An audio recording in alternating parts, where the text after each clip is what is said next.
Hello. Hi. Let me adjust this a bit. How are you doing, guys? How is everyone? Such a beautiful time to be alive. We're thanking God for this day. Another wonderful time. I think you can help me with that, which reminds me of Wednesday something for 20. It was 26, I think. Yeah. The Q&A moments. Yes, so that I can remember. Hi guys, how is it going? How is everyone? How are you doing? Let me check who is in the building. I can see a number of people joining me. Helen from TikTok, I can see you.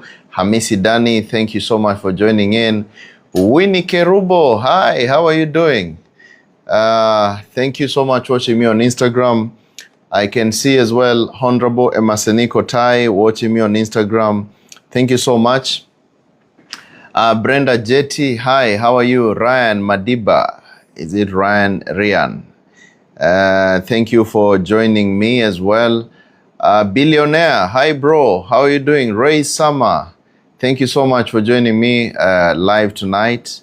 It's such a pleasure being here. It's wonderful seeing all of you. Stevenson, I can see Lady T, I can see Terry, I can see Emily Favor, Billionaire, Veronica, Grace Kirugumi, hi, from Syokimau. By the way, tell me where you're watching us from. Leila from, I missed that one.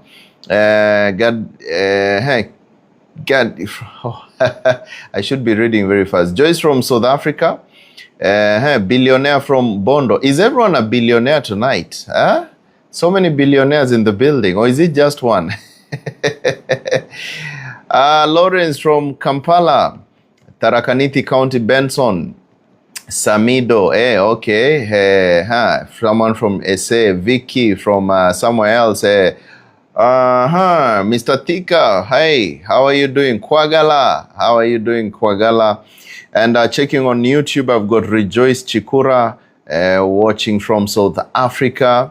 Thank you so much. Emaseniko Tai watching me on Facebook, watching me on Instagram. Thank you, my brother. You're always my brother. I really appreciate. Blessed Nemo, hi. How are you doing? I really appreciate. Nganga, hello from Meru. Senior Auto from Nyeri. Kadem, hi Keith. From Malawi, Bahat. Ngai from Uganda. We've got Justin from Namibia, John from Abu Dhabi, and this is Silenza. Good evening. Someone else from Jamaica, Sim. How is Jamaica? And from South Sudan, I missed the name. Joyce from Lesotho. Mr. Yusuf from Kaduna. Where is Kaduna? From Malawi, we've got Sharon. Hi, Juja.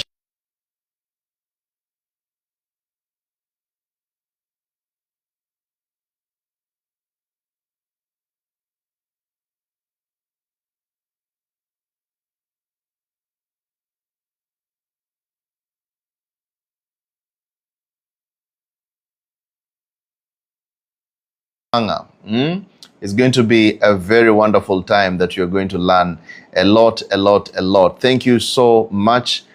Somebody's saying no sound. You cannot hear my sound for real? No sound? You cannot hear my sound. Guys, do you hear me?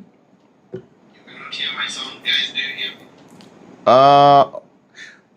Okay, maybe there was a glitch. You know, today there's been so many glitches. Actually, I saw that Cloudflare was off. Everything was off today. I don't know what was happening. But then we appreciate God and everything. So if you hear I'm not audible, please let me know. So just a quick recap. We've been speaking about what our programs will be. I've also posted a video on my TikTok channel, main TikTok channel, that we shall be moving our Sunday Night Live to Wednesday Night Live, starting from the 26th of November. That is the week after this week, okay? Next week, actually. We are going to be starting our Sunday night live on Wednesday night live. Should I use those words? So it's going to be on Wednesdays. The reason I'm doing this is because we need to spare some time for events and functions and many other things that I need to do during this festive season. And as well, I think weekdays are a bit more productive when it comes to a lot of stuff. So yes, Tuesday we shall be still having our relationship day like we are doing it today. And then Wednesday it shall be our question and answer with Carol. And on Thursday, our business public masterclass, as we always do it. And then time and again, we shall be doing our private masterclasses on Friday, which happen on Zoom. So make sure that you are aware of that, of our new changing schedules, and I hope it's going to be a blessing to all of us. All right. Thank you so much. So that's just a reminder that Wednesday from next week, we shall be starting our Q&A, which we usually do with Carol. It shall be on Wednesdays. So we are moving it from Sunday. Guys, please remember that so that you can put it in your calendars. I'm going to update everywhere so that it will be easy for all of you to be able to check it out and enjoy the moment. I always feel great seeing all of you and you asking many questions, and we get to learn and enjoy the moment. So this is going to be another great moment. And for those who have questions and those who need some help in their relationship, business, and stuff like that, please, you can always go to the link on my bio, that is keithmwoki.org, and you can book in a session and I'll speak to you and help you become the best version of yourself, all right? And remember also to subscribe to my YouTube channel, which is called Keith Mwoki, because that's where all these live that we always do, sometimes they are not able to be seen anywhere else, especially for those who are watching me on TikTok.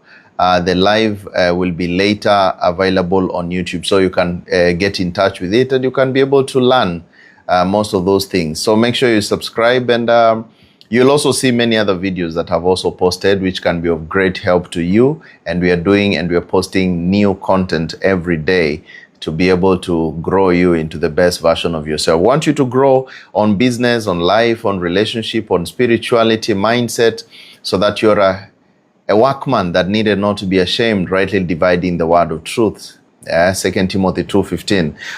The Bible tells us that we need to be great people and to be the best of the best. So remember all that. So otherwise, my day has been good. My name is Keith Mwoki. For those who are new here, I'm a life coach. I speak about business, relationship, mindset, and spirituality. I'm based in Mombasa, in Kenya. In my office is called Kujua Point, and I believe that you guys can always be transformed, and you've been transformed ever since. So without wasting much time, I see we are already here. The building is full. So now we can get started. So tonight we have a wonderful topic that I've prepared for you. I really want you to learn and be transformed. So tonight we're speaking something. Somebody's telling me today no flower shots. Sometimes when change is good as rest. I love my flower shots, but today I decided to surprise you. It's always good, at least sometimes, to look different. Good. So now, why modern dating is a pure joke? Have you realized that, by the way, modern dating is just people joking? They're not even serious. Modern dating is a pure joke, complete joke. And I want to teach you how to avoid being fooled. So, today's modern dating scenario, or whatever scene, I was just analyzing and thinking while I was preparing all this, and I was looking at the situation and I was saying, man, from the look of how many people come to me and they tell me, Keith, I don't know why I'm not getting a good man. I'm not getting a good woman. I don't know what is the problem with these people. And then when I ask somebody, okay, what are you offering in return? Most people, they're just pure jokers. They want to get 100% and give 0%. You look at somebody trying to explain to you how the dating scene has been biased to them. But then when you ask them, and okay, They did not love you for real. And did you love them for real? Oh, for me, I just want to be loved. I don't want to love. But them, they should love me. I think dating scene is full of comedians, right? People are just comedians out there. You want to get everything and offer nothing. Come on. Life doesn't run like this. Let me give you a bit of a hidden struggle as I introduce this old stuff. Now, modern dating, I can call it a circus of confusion. Have you ever seen those circus? Like where people are just playing some games and people are just watching? It's a circus of confusion. People want commitment, but they behave casually, completely casually. You ask them, why are you behaving like this if you want someone serious? Why are you taking them for granted if you want them to be serious? People will just tell you anything. They don't care. Me, as long as I get someone who is good. They want deep love, but they offer surface level effort. Surface level what? Effort. They want standards, but they refuse what we call self-work. And on the outside, you know what is happening? Everyone looks confident, polished, emotionally mature when they're walking and saying, hi, it is me. Me, I'm very composed. I know what I want. But do you really know what you want? Because if you really knew what you want, you will never be part of the joke. You will never be part of the joke. People want standards, but then they refuse what we call self-work. You want to be called, yeah, it is me.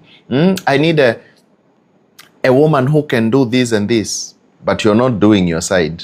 I need a woman who is beautiful, great, awesome, who can blah, blah, blah, blah, but you don't provide. You don't protect. You don't care. You're not even concerned about the welfare of her. Here is a woman who is saying, I need a man who can provide, do. But for you as a woman, you say, for me, I will come with nothing. I don't mind. I just want him to take care of me. Nothing else. I will offer nothing. Zero. You're a joker. On the outside, I've told you people just look confident, but they are not even confident. Behind the phones and the filters. How many people are just full of filters? Nobody is real anymore, by the way.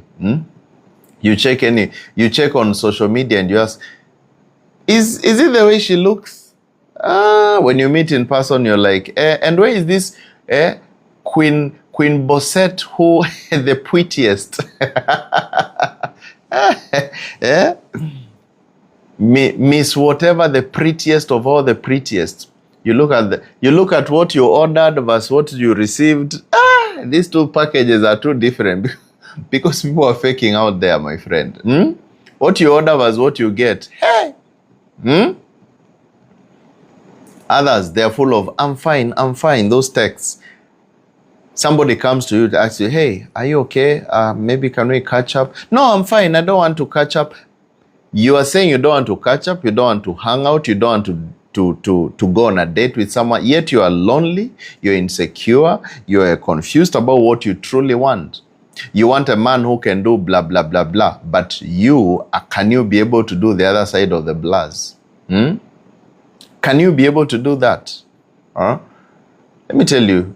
You see, my teachings are based mostly for Africans in Africa and the diaspora. And Africans all over the world, they keep asking the same question. Why does dating feel harder today than before? Think about our forefathers. They never had this kind of hard time when it comes to dating. Our grandfathers, they married and they lived. And it was that wife till last minute. How many of them did you hear that they used to marry and they divorced and they married again? That was a thing of the past. Let me tell you, my friend, it's just about time that you really know the truth. Most people, you know what they are following? They are following broken patterns. They are chasing excitement instead of character. Everybody is chasing, what can he do for me? What car can he buy for me? What can you do? How are people going to see me when they see me with him? Has he gone broke? I live. People mistake what we call vibes for values.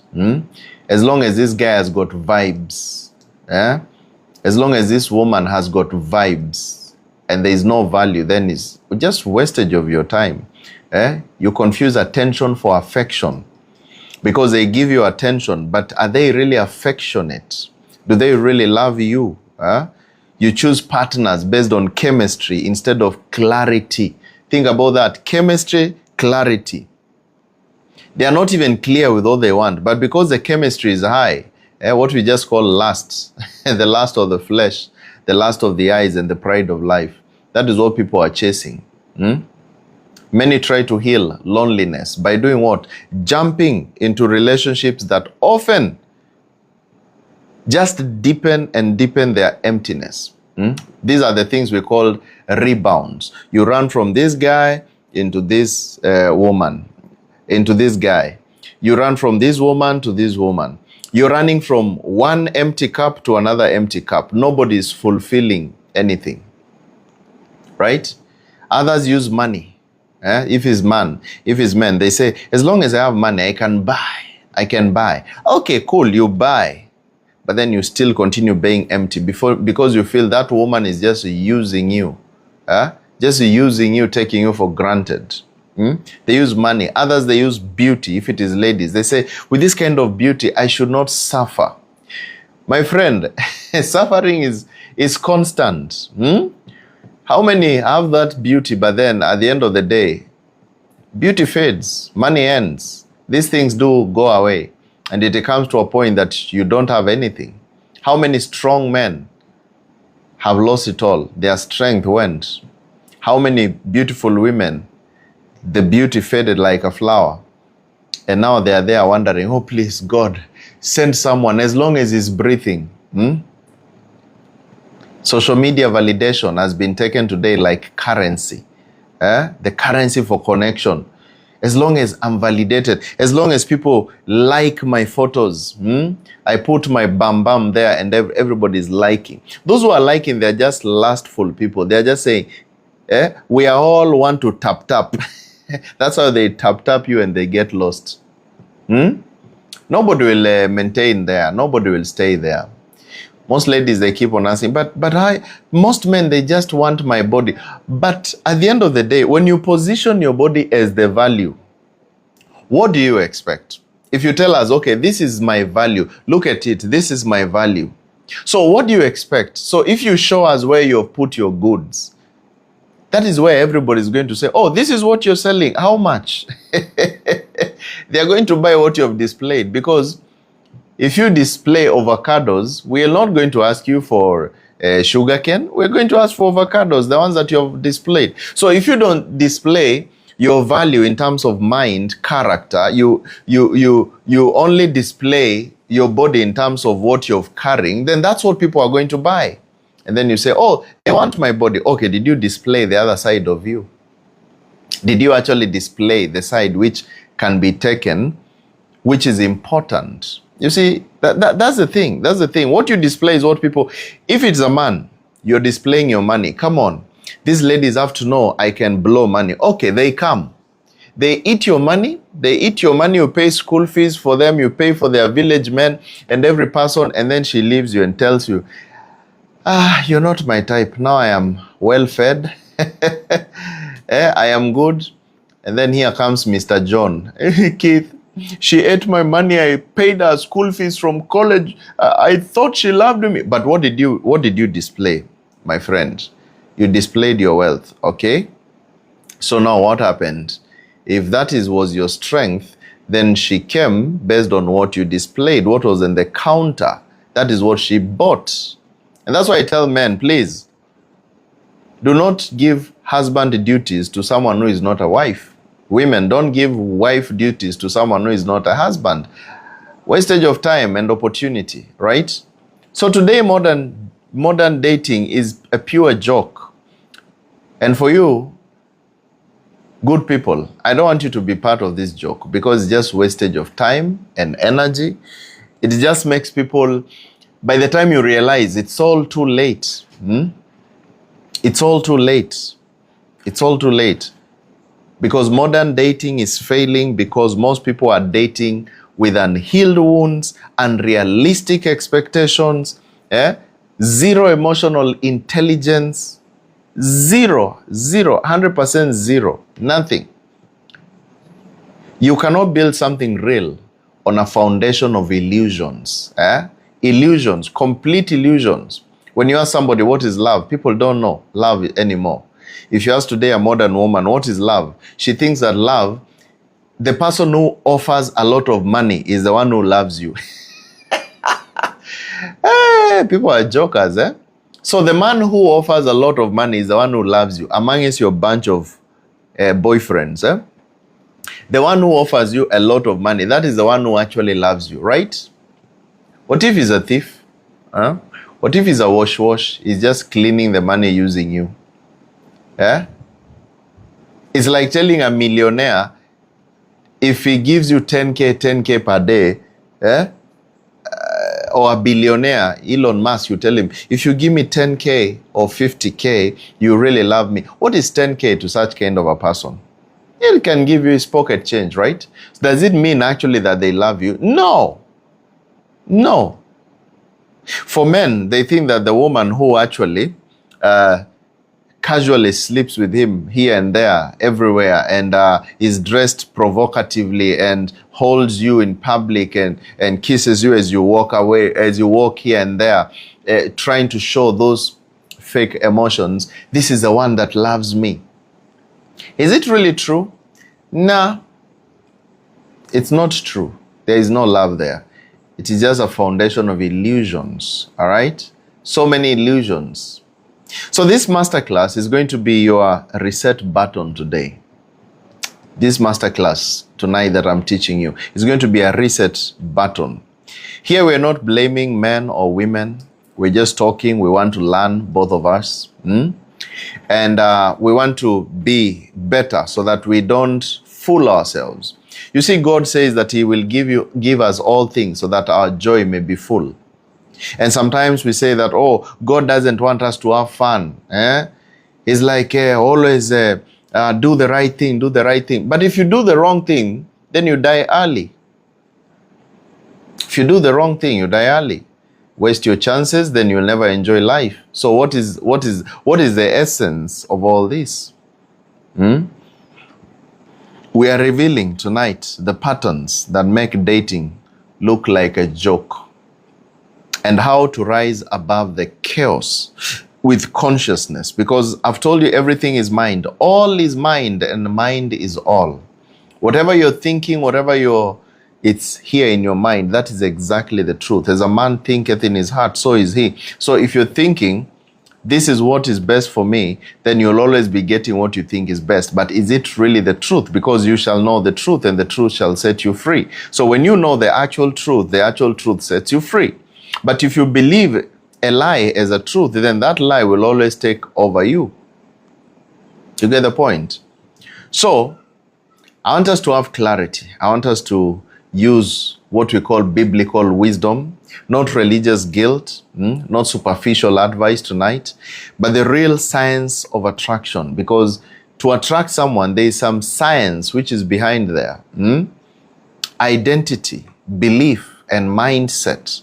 And when you understand how consciousness shapes your relationships, then you're going to stop falling for games, and you're going to start attracting alignment. You're going to attract people who actually love you for you. People who are there for you. I've always told people that you're in the dating industry wearing a mask, and you want people to love the real you. How is that even possible? You're there, you know you're wearing a mask, you know you're faking. Everything about you is fake. The man is pretending to have money that he doesn't have, status that he doesn't have. He's pretending to be having a strength that he doesn't have. So that is a mask, correct? So a woman falls in love with your money, your status, and your power, which you do not have. So they are falling in love with the mask that you're wearing. Now, when you go to your factory setting and you remove the mask, now you want to say, why don't you love me for me? But what did they actually see? What did they actually see? They saw the mask. And that's the reason why they have fallen in love with your money instead of you. You see? And then you start to say, oh, this woman loves money. What did she fall in love with? The money. If it is a woman, you wear a lot of fake things. A lot. I'm not saying women should not wear makeup, but Others, they exaggerate. If everything is fake, honestly, nowadays lips are fake, eyes are fake, this thing is fake, the hair is fake, the ears are fake, the what? Literally, the whole face, it was one color, now it is another color. Everything is fake. Here is fake. Everything is just some silicone. Here is fake. Everything is fake.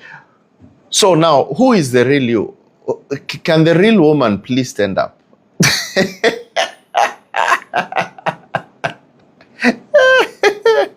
A friend of mine once told me, before you get married to some lady, go with her to a swimming pool. At least let her swim. Everything to fall off. Otherwise, you're going to marry something, my brother, you'll be like, hey, what is this? What is You wake up in the morning, after on your honeymoon day, you're like, huh? Say what? What did I marry, my guy?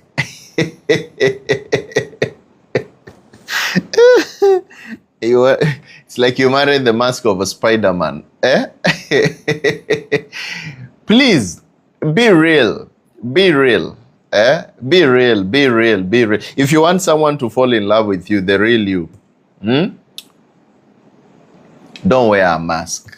Just be yourself. The way you are, somebody is just going to love the you. He's just going to love the you. It doesn't matter it's what or what. Please, even if you have one eye, there's just somebody who loves girls with one eye or men with one eye. Don't put something fake. Just be yourself. You can never get true love when there is no truth in you. Truth. Truth is everything. So tonight, I want us to learn why modern dating is a pure joke and how you can help yourself to stop being fooled. I don't want you to be fooled in this joking thing, because the more you're going to be fooled in there, you're going to face it rough. You're going to cry out, God, why me, Lord? And you'll be in those churches where they tell you, if you want to receive your husband, say amen. Come with a wedding dress. You wear a wedding dress. You speak in tongues. You round. Go and check them online. Hey, I received my man. As if you're going to see a man falling down. Hey, God, that is mine. Yeah, that is 20 years later. After showing us the real you. My friend, the fake you, I mean. Let's be serious. Let's be serious. My good friends, let's be serious. So tonight, if you want to know why modern dating is a pure joke, then stay with me. I have 20 good points here which are going to transform how you look at dating anymore, all right? And you'll never be the same again. Are you ready? Please, if you're ready, like we always do, tell me I am ready. And then you can share the video to as many people as possible. Tag a few friends here and there. Let them join this live, because it's going to be, it's going to be the bomb. This is going to transform how you look at relationships, especially modern day relationships, which are just, they are mixing up. And somebody was telling me that if the world goes on the way it is right now, by 2030, you'll be going to a museum to see how families used to look like. Oh, that was a husband, and this used to be a wife, and this used to be children. That's where the world is heading, because nobody is trusting anybody nowadays, by the way. It will reach a point that even getting married will be like, people will think that you're sinning. Have you noticed that? It's like nowadays when you tell people I'm settling down, it's like they think you're, really? You're settling down? How now? Seriously? That's where we're heading. All right. Point number one, why modern dating today is a joke. Point number one, attraction without intention, it is just entertainment. Did you get that? Attraction without intention. You are attracted to this person, but there is no intention. You're just there for the entertainment. To sleep around, create some babies, flash some, and at the end of the day, go home heartbroken. If there is no intention in why you are with this person, is a waste of time. What is your intention, by the way? When that boyfriend of yours and that girlfriend of yours that you have, let me ask you, what is your intention? Why are you dating? What is the end goal? Is there an end goal? Because modern interactions, they start with chemistry. Do you get that? They start with chemistry, not clarity. In most senses, in most situations, people, they just say, oh, I felt something. I could not breathe. I was feeling goosebumps everywhere. Okay, it's chemistry. That's fine. But what was the clarity? Where were you guys heading? Like, okay, we fell in love. Okay, what is the end game? Where are you heading? What is the intention? Because people enjoy the thrill, but they avoid defining the purpose. And that's why when you hear people are dating, we are dating to marry.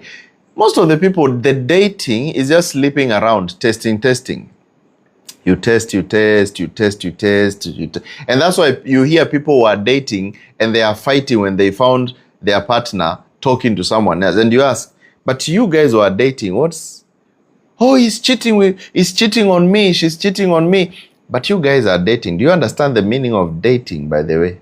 Dating does not mean that you guys are sleeping together. It just means you are getting to know this person. You feel you're in love with them so that you get married or you decide to be together. But modern day is when you are dating someone, that someone also is dating someone, and that someone is dating another one who is dating another one, and is a chain. Wastage of time. Attraction alone cannot sustain healthy love. It cannot sustain. Look at most people. You talk for weeks. You've been talking on phone. You know, those kind of long talks when you've just met someone. You talk until you roll on the bed and you go to the carpet. You're still talking. You put your phone on a charger. It will blow in on your whatever ears. You're just there talking, 3 a.m. talking. Otherwise. Talk for months, for weeks, even years, but nothing moves forward. No vision, no direction, just vibes. We are vibing. Yeah, I've been vibing with this guy, been vibing with this lady. Yeah, we've been, Here's a woman in Nairobi who texts a man daily for 8 good months. They laughed, they flirted, they shared secrets. The day she asked for clarity, he said, hey, why are you rushing things? You guys have been talking, chatting, vibing for 8 good months. Then when she asked, so what are we planning about this relationship? He says, hey, why are you rushing things? I told you I don't want a relationship. Now that's exactly how things have been nowadays. And that's exactly how these modern day relationships are like. People are just joking a lot. The Bible says, Habakkuk 2 verse 2, write the vision, make it plain upon tables. Did you hear that? There should be a vision which is clearly written. Why are we together? What's our vision? Where are we heading? Do we know where we are going? Make it plain upon tables. Because that vision is for an appointed time. So we say that I think let's date for this time, get to know each other, so that by the end of the year, we can do a wedding, or maybe we can be together as a couple. And it doesn't have to be a wedding anyway. Marriage is a decision. We can decide, okay, we are official. Maybe we can check out our parents and tell them, hi, give us your blessings. Thank you so much. We are together, and life moves on. But at the end of the day, people have no intention. So before catching feelings, ask yourself these simple questions. Or ask your partner these questions. What do you want? Before you catch their feelings, ask them, where are we going? And where are we going with this thing? Do you see us becoming a thing? And ask yourself, what am I capable of giving? Before you ask them, what are you doing for me? Ask yourself, what can I do for him? What can I do for her? Because love is sacrifice. Love is giving. There can never be love if you don't give anything. How can you say, oh, I love you, but then the love should be projected to me. Me, I should never give you anything. No, love is sacrifice. There's no love which is one-sided. Number 2, most people want attention, not connection. Have you ever noticed in modern day relationships today, people want attention, but they don't want connection. When someone tells you that, I'm feeling something, can we, move this thing to the next level? Hey, please, we were just having fun. I was just wanting the attention from you. Now you want to me now I'm your girlfriend? No, me, I was just, we're just hanging out. People want attention, but they don't want connection. When a person tries to connect with you deeply, you call them a simp. You call them that you're being too much on me. Why are you running, chasing after me? Why are you? It's like you're telling them, why are you loving me so much? I don't want to be loved. I want to be used. That's exactly what people are speaking subconsciously. I don't want you to love me. I want you just to use me and take advantage of me and move away. Why are you trying to connect with me? Why are you trying to be so good to me? I don't want you to be so close. Because modern dating just encourages dopamine addiction. That dopamine, that excitement which is produced in your pineal gland, that's exactly what modern relationship is doing. Encouraging those kind of things. All the time is just, let me enjoy. Oh, I feel good. I feel good. It's a feel-good thing. People are chasing the highs. Highs of texting. The highs of compliments. Oh, he complimented me. She complimented me. Told me this. The highs of validation. Oh, they say that my new look is very nice. My this and this. She said that she loves my car. And when I was rolling that key, you see, when a guy has just bought a new car, the Lord pretending, hey, this is the key. Hi. So I was just a bit mixed up in town today. I was asking, do you know, now he's throwing the keys. Do you know how, where this building is? You see, life has been taking me up and down. Those are keys. So that we see you have them car keys. And then now, when she falls in love with your keys, with your car, then you start saying, oh, she loves me for money. I don't know what women are today. What did she see? What were you showing her? Well, people just want that, but they avoid the responsibility of building something real. Building something real. Nobody wants. They are consistent only when they are bored or they are lonely. The only time most people are consistent is when it's June. It's cold, July here. Like here in Kenya, when it's July or June, it's very cold. That's the time that people really settle down because of the cold climate. But the other months, oh, my friend, nobody wants you. We want to enjoy our lives. They disappear when responsibility shows up. They get lost. A man in the diaspora kept getting late night messages from a woman who ignored him all day. You've ignored all day, then all of a sudden she's sending some late night messages. She didn't want him. She just wanted attention. She wanted, because I've just come back home, I'm tired. Who is going to soothe me? Who amongst my list of men is going to soothe me and just give me some good, nice validations? Did my men look at my profile status and see what kind of photos I've posted there? Why are they not complimenting? No, now she starts, hi. And whoever compliments or whoever says, you're looking good, now she chats. Tomorrow, he tries to connect, go deeper. She doesn't want. She says, please, I don't want too much. You are coming so much. You're entering into my nerves. James 1:8. A double-minded man is unstable in all his ways. If you are double-minded, you shall always be unstable. This is the thing. If you're double-minded, your jobs will be unstable, your family will be unstable, your life will be unstable, the things that you do will be unstable. You have to choose this or that. The Bible says that you rather be cold or hot. But if you're lukewarm, I'm going to spew you out of my mouth. That is God saying. You either choose, I'm not in or I am in. What do we want? So ask yourself, do they pursue me only when it benefits them?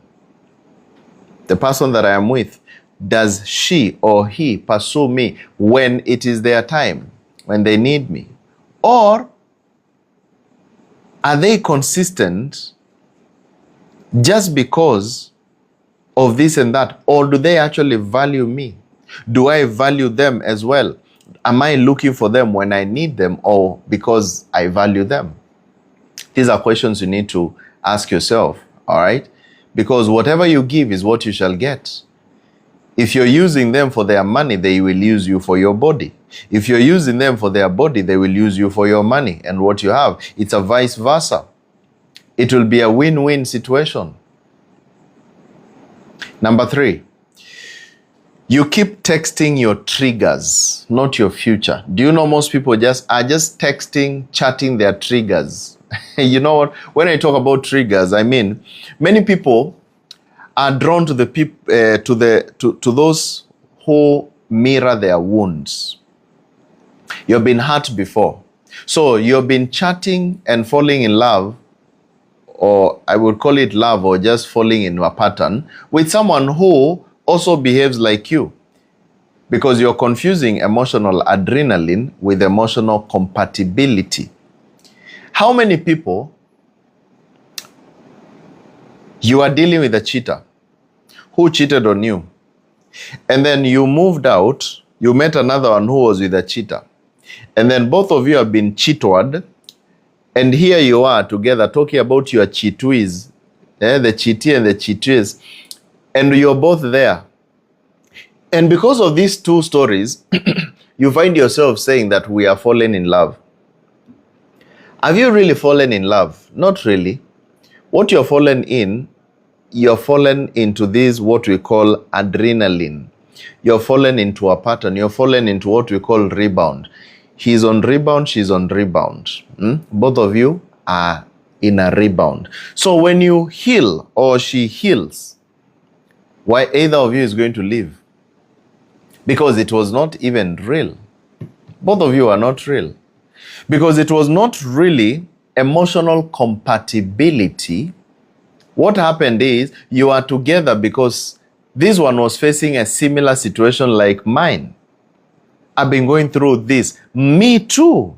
You also went through this. Me too. We learned in this school. Oh, you are there in that school. Me too. So let's fall in love because our headmaster was the same. People are just following. You're not looking at the emotional compatibility before you actually fall in love, or whatever you call love, right?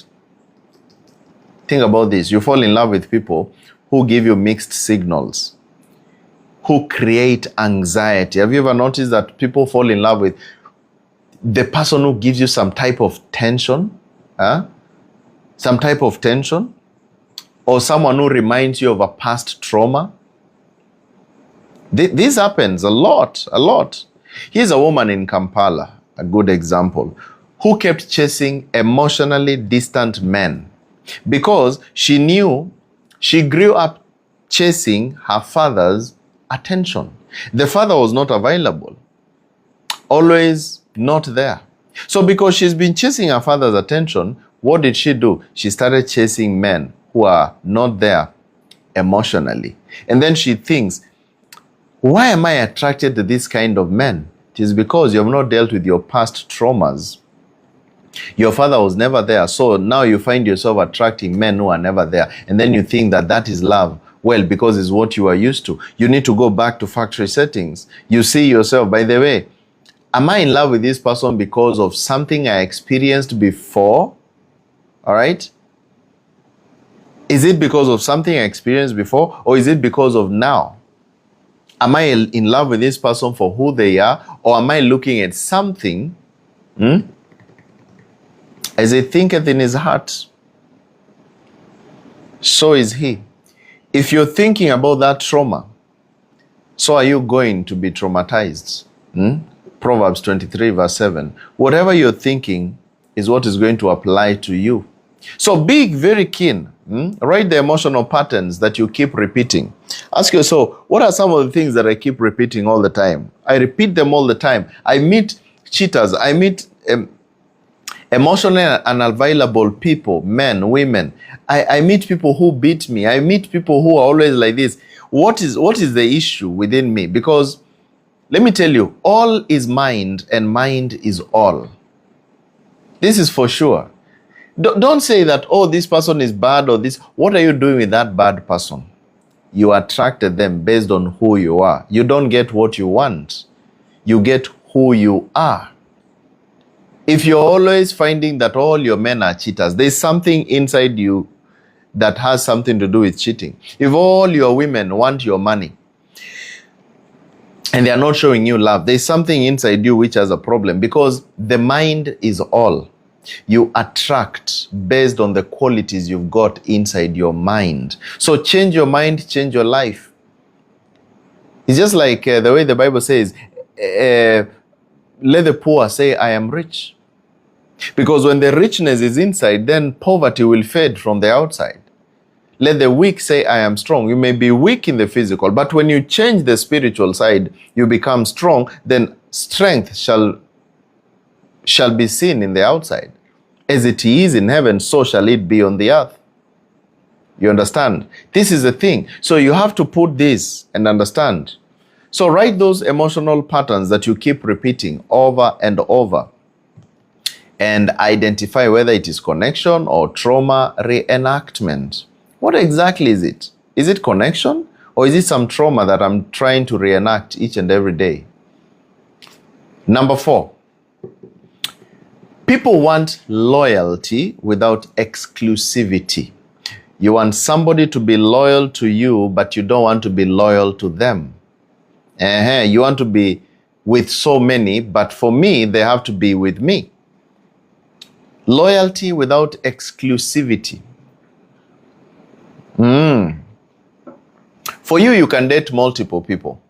But for them, hey, I should not hear them. What were you doing? And that time you're trying to be very serious. Why are you doing this? Why were you chatting with that person? And your inbox is full of people you're chatting with. That's the joke of the year. Bunny, that's the joke of the year. You are busy arguing someone how they were hanging out and doing this with somebody else, but you know very well. That is exactly what you do every day. Look at the peck in your eye, but the log in yours, there's a big log, brother, a big log, sister. Look at the log in yours before you look at the peck. Modern dating has created a culture where people want partner benefits without partner responsibilities. I want you to be there for me, but I'll never be there for you. I want you to offer me everything, but I will never offer you anything. You just offer me. It is me. Look at me. For example, let me put it this loud and clear. Today, I've seen so many people, especially ladies, saying, my bride price is ABCD, amount of money. Without this, no man can even dare come close to me. Okay, cool, fine. We will come with our money. But what are we getting in exchange? What are we getting in exchange? Yes, we will pay the $1 million that you've said is your bride price. What are we getting in exchange? Let me tell you something. A woman is focused more on the future of a man. Can this man provide for me? Can this man do this for me and my family and my children? Can they take care of us? Can they feed us? Can they do?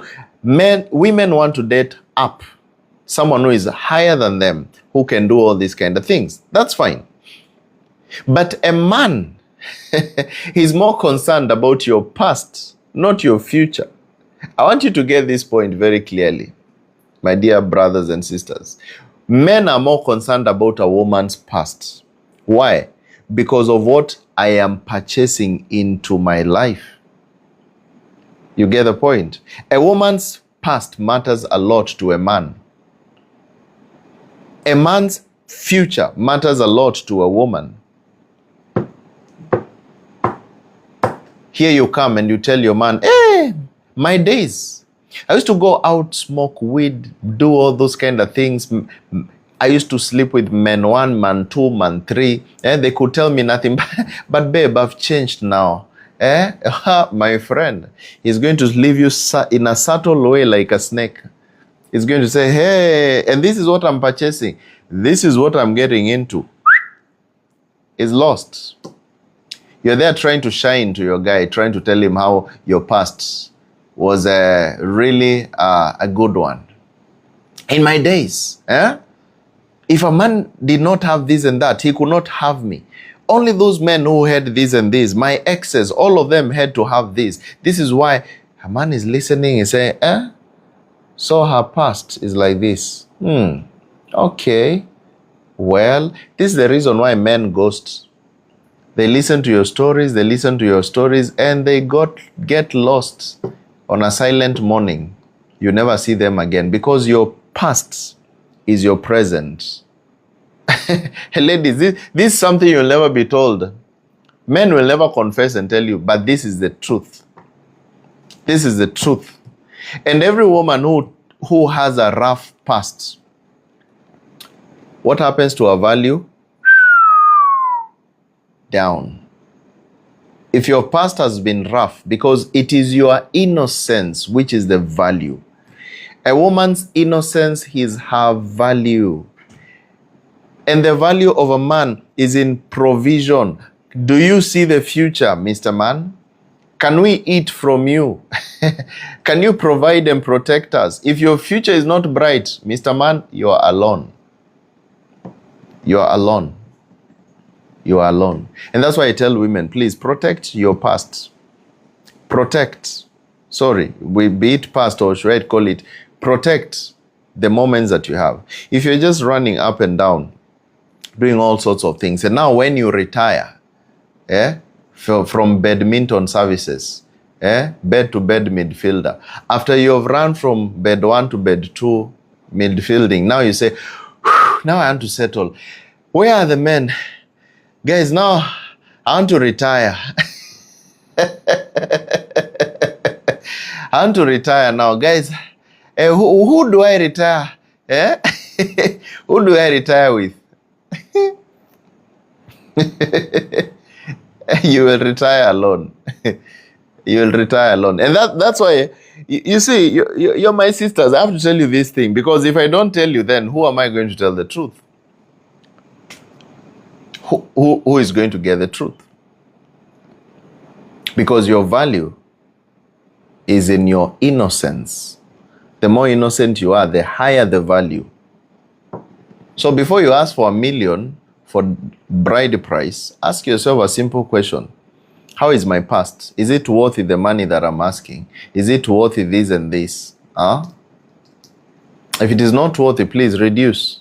Reduce until you just say, God, just give me a man. God, as long as he is a man. I've had my days. Now it is my time to retire. Otherwise. And for men, focus on your mind. In these times that women are going bed to bed midfielder, if you also go bed to bed midfielder and you forget to build your future, when now you have sat down, you are broke, you have nothing to offer, then all the women will be saying, please, don't try, give me that ring. Please, I don't want your proposal. Please, will you marry me? No. Which future are we entering into here? Which future? You want me to enter into trouble? I'm not entering trouble with you. No, Mr. Trouble, please relax. Go marry your type.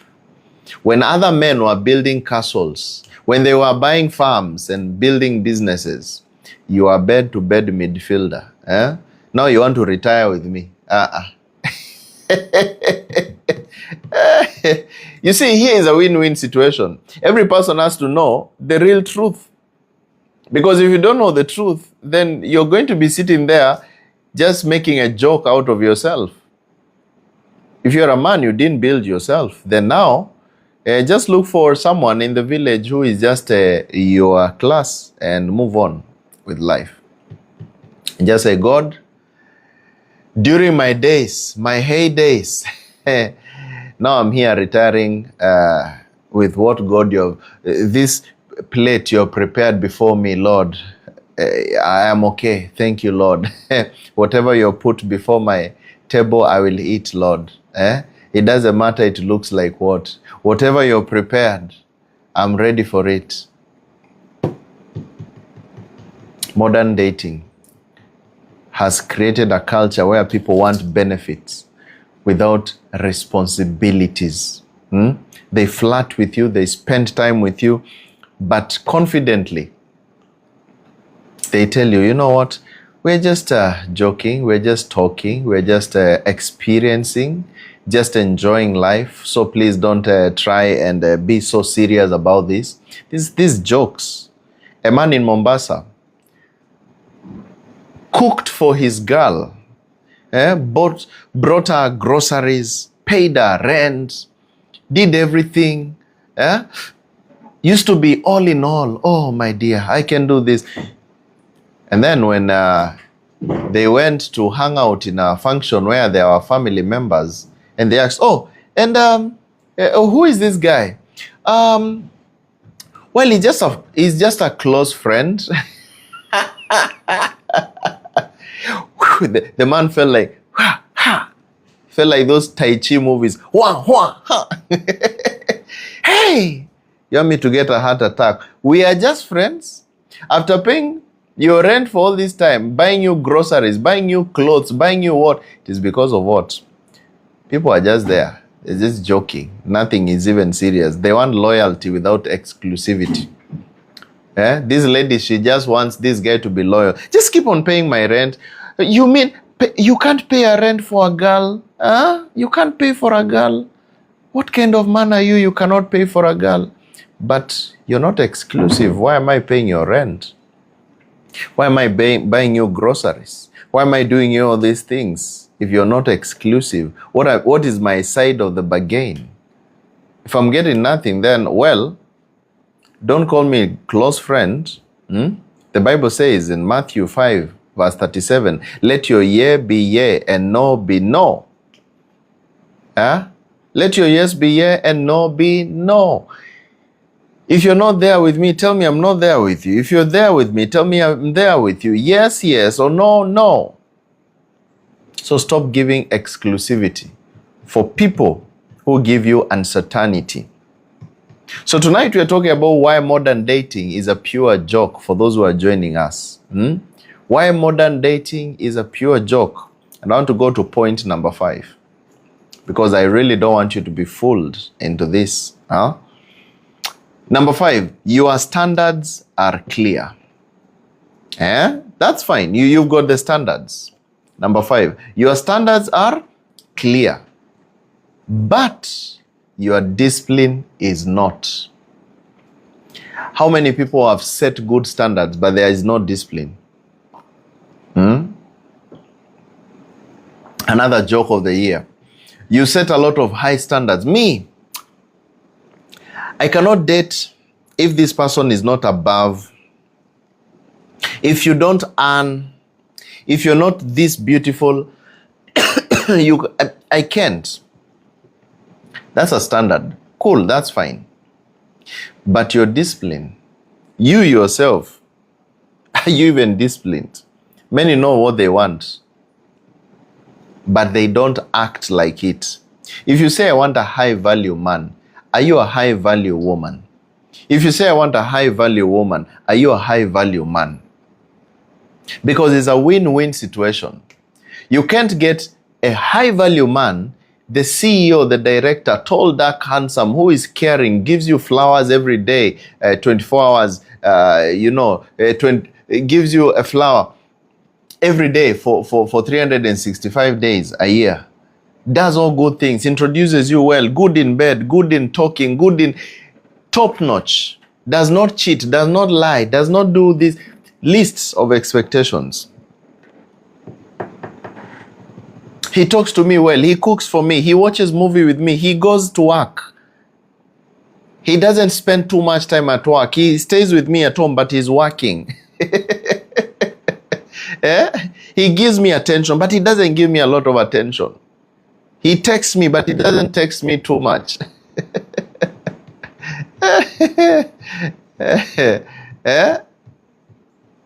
But on your end, what are you offering?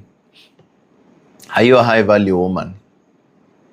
Are you a high-value woman? What do you offer? For me, I cannot wash utensils. I cannot cook for a man. I cannot iron his clothes. I cannot be there for him. I cannot respect him. He has to respect me. I cannot give him peace because it is me who wants peace more than him. I cannot talk to him nicely. I cannot be there for him. I cannot stop talking to other men, and I cannot stop, and I cannot wear the way he tells me that he likes, and I cannot do this, and I cannot. But after all this, I cannot. You want a high-value man who can. You want the can, but you cannot. And vice versa. Also, there are men who want a woman who can this, but he can't on his end. That's double standards. That's double standards. You're breaking your own boundaries when loneliness starts whispering. You break when you feel loneliness. But then when loneliness fades, and now you're in a comfort zone, you say, I can't. For me, I can't. I can't. How now? You have to be real. Think about this. You settled for red flags, for excuses, and for half effort because you don't want to start over. You say, my standards, I cannot start over. So since this guy has got the money and I cannot date someone who is below there, you continue staying there, yet you feel this is not what you expected in terms of life and love. You know very well that you wanted love, which can be real love. But this person does not give you love. He gives you side of the bargain. Those are biased standards. Because the real standards, the real thing is freedom. The kingdom of God is actually freedom. It is the liberty which we have in Christ. And that liberty is the liberty to be able to love, to have joy, to have peace. What is love? What is marriage? If there is no peace, joy, love, goodness, mercy, there's only money and wars and looks and this. All this is vanity. You're looking for material instead of looking for the spiritual, which is most important. And that's why the Bible says, seek ye first the kingdom of God, which is peace and joy. And all these other things shall be added unto you. A good man, a good woman who does this and this and this shall be added unto you. Shall be added unto you. And you shall be able to enjoy. A woman in Accra said she never date a man with no ambition. Cool, that's fine. 3 months later, she was funding a man who actually refused to work. Double standards. You say this, but you know why you end up with a man, you funding a man who does not want to work? It is because you have just realized, I set my standards too high and I had nothing to offer on my other side. And when you find you have nothing to offer, you'll have to settle for anything which is there available. How many women have left men who are good? How many men have left women who are good? Because of setting standards that they cannot keep on the other end. You cannot keep these standards that you have set.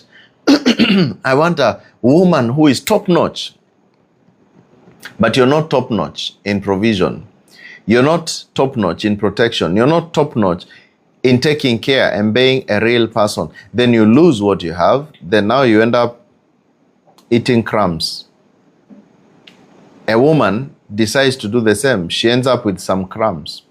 Why? Yet she puts high standards, and at the end of the day, those standards never worked out. It happens all day. The Bible says, Proverbs 22 verse 3, a prudent man foresees evil and hides himself. You have to look and say, I may be keeping my standard thinking that this is the standard I want, but from the look of things, this person might have this, but here's the red flag. I'm not willing to go for this red flag. Let me get what is right. This person is wasting my time. I might have said I want this kind of a person, but why should I have someone who does this, which I feel it is just for a time, even though,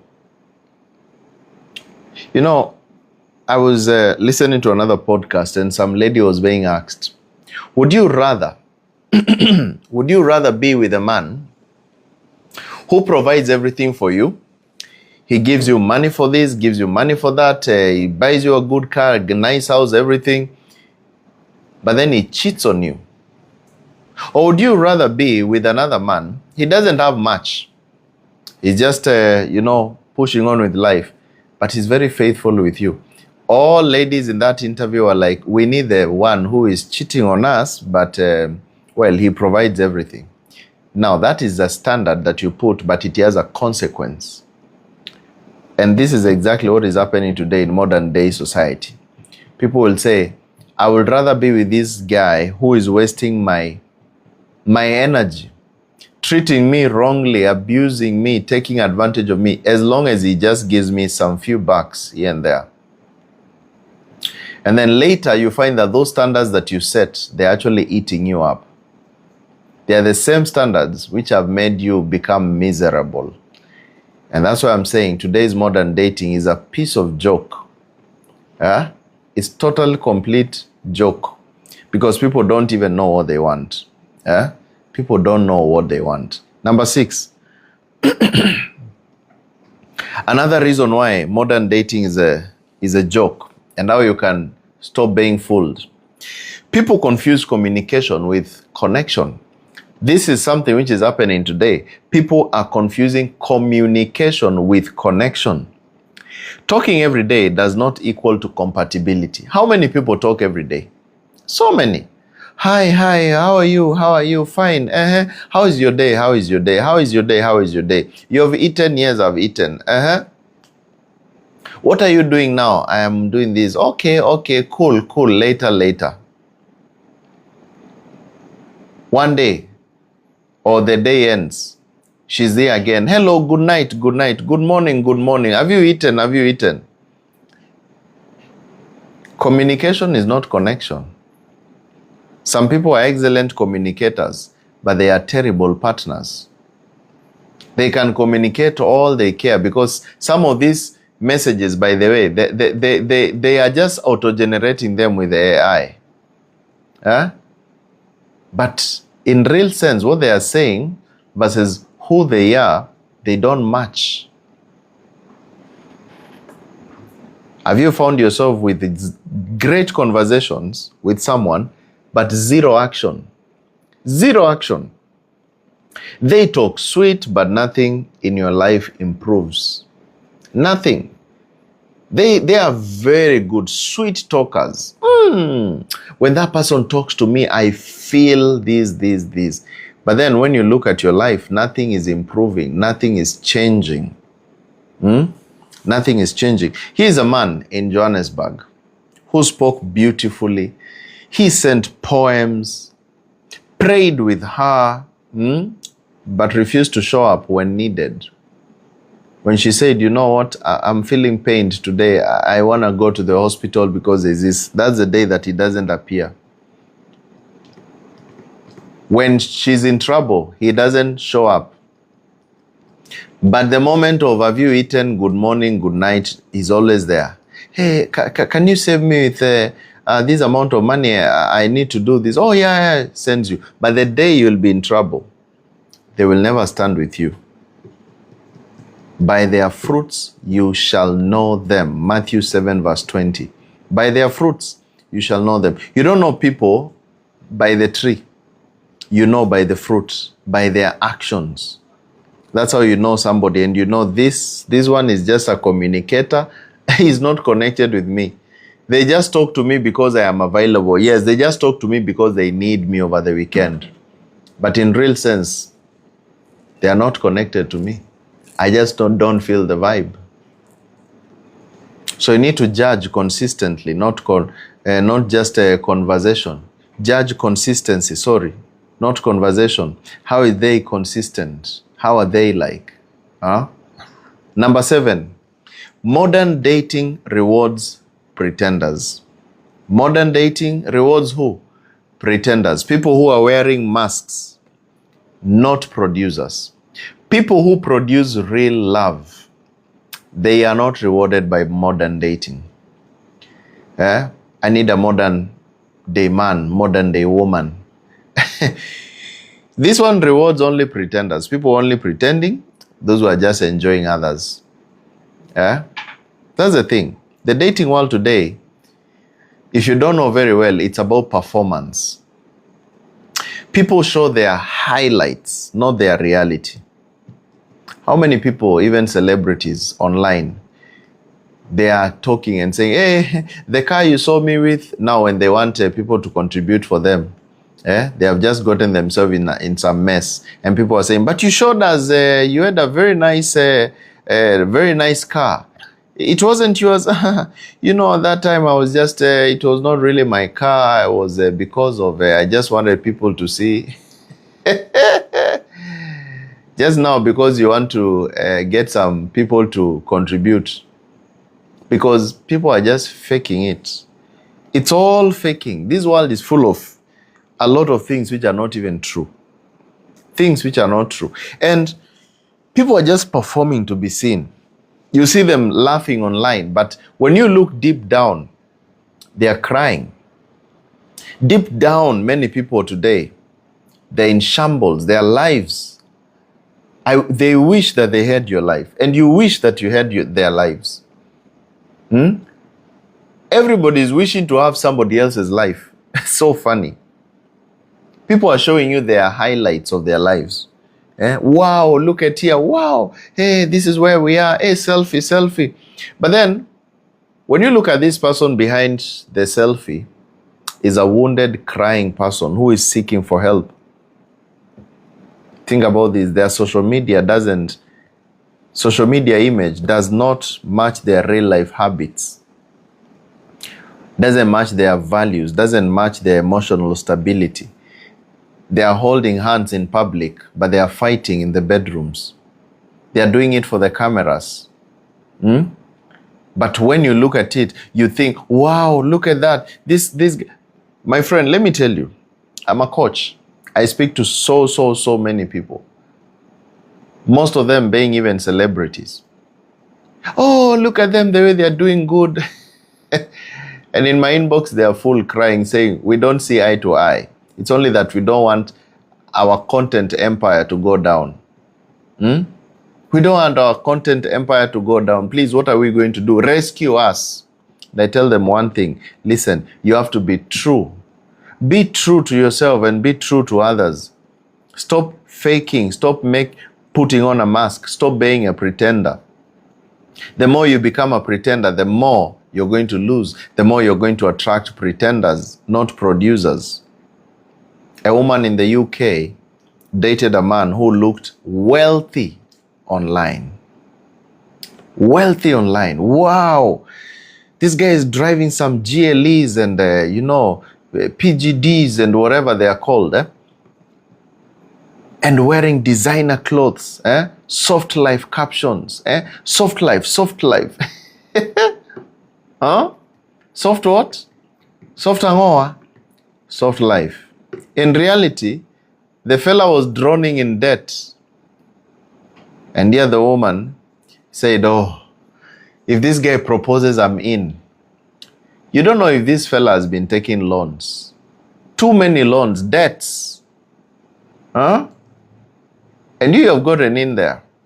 And once the dust settles is when now you start seeing people coming. Hey, the man is there sweating, trying to balance his situation. This is what is happening today. It's a world which rewards pretenders. A man will hire a car over the weekend to take you to some event which is happening. People are going, hey, Subaru boys or this. We are going here, we are going there. And then, oh, my man drives this car, but it's a car hire. You have never even checked very well. And then takes you to an Airbnb over the weekend and tells you, just feel at home, relax. You can feel, and then you ask him, and where are the cooking pots? Well, I don't usually cook so much in this house. He doesn't even know where the cooking pots are. I don't cook too much in this house, but I don't know. There's someone who arranges my house. So I'm quite busy. I order. Can you order food all your life? And you don't read the red flags. You don't read the red flags. And you still believe. By Monday, you come out pregnant. And then the guy ghosts. You come back to check him in his very poshy apartment. You find another fella, he tells you, hey, they didn't tell you this is an Airbnb. Which man? And you had met him in a club and he gave you his phone number, which he switched off. Oh Lord, please, this world of today is rewarding only pretenders. Do not be caught up in that confusion. Don't be caught up in that confusion. The Bible says in 1 Samuel 16 verse 7 that man looks at the outward appearance, but the Lord looks at the heart. This is what happens when you look at the outward appearance. They will lie to you, hire cars, hire apartments, do things. If it's a lady, she will also pretend to you as a man, show you have high standards. Nowadays, they give you all sorts of things. You try to touch her. me, I've kept myself, you see me. But then she's luring you and you think, oh, I've won a very innocent person. Go and talk to your friends. You tell your friends, hey, my friends, now I've gotten a wife. Bro, this is my day. I have a wife. You show them the picture, they tell you, bro. You mean this one? This one is a village hero, my friend. This one, This is a master. She's very good in badminton. Left, right, and center. Pretender. And you think, and I already put my heart there. I already put my investments there. I already put it. Now you're being told, my friend, here you will burn, my friend. You'll burn the bets. Village hero. When she gets to each village, men are clapping when she gets into their village. Now today you want to say, a world of pretense. You will see dust. D-U-S-T. So focus on character. Don't focus on branding. People have branded themselves. They brand themselves and they change the CV and you try to think of it and you think, hey, here, I have some. Nothing. Be like God. Look at the inside, not the outward appearance. Take time. Take time. Another reason why modern dating is a pure joke and why you should not be a part of it. You should know what you want, lest you be fooled. Number 8, you misunderstood chemistry for compatibility. You misunderstood chemistry for compatibility. Now, chemistry is biological. I told you there are different kind of chemicals which are produced in your body when you fall in love. The first one being dopamine, which is the spark. That spark immediately felt goosebumps. I felt when I saw her, when I saw him, my body was there.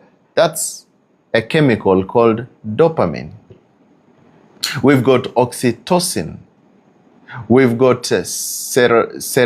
serotonin, something like that. There are about 3 or something chemicals which are produced. In short, there is the chemistry part and there is the compatibility part. So don't confuse the two, correct? Compatibility is about behavior. And God put both of these things for a reason. He put that spark of chemistry so that you can be initially attracted to this person, right? When that chemistry happens and you feel this person just attracts me, that's fine. God put it there for a reason so that you can come closer to this person and then you can learn them by compatibility, the behavior. And that's why I tell most people that behavior matters.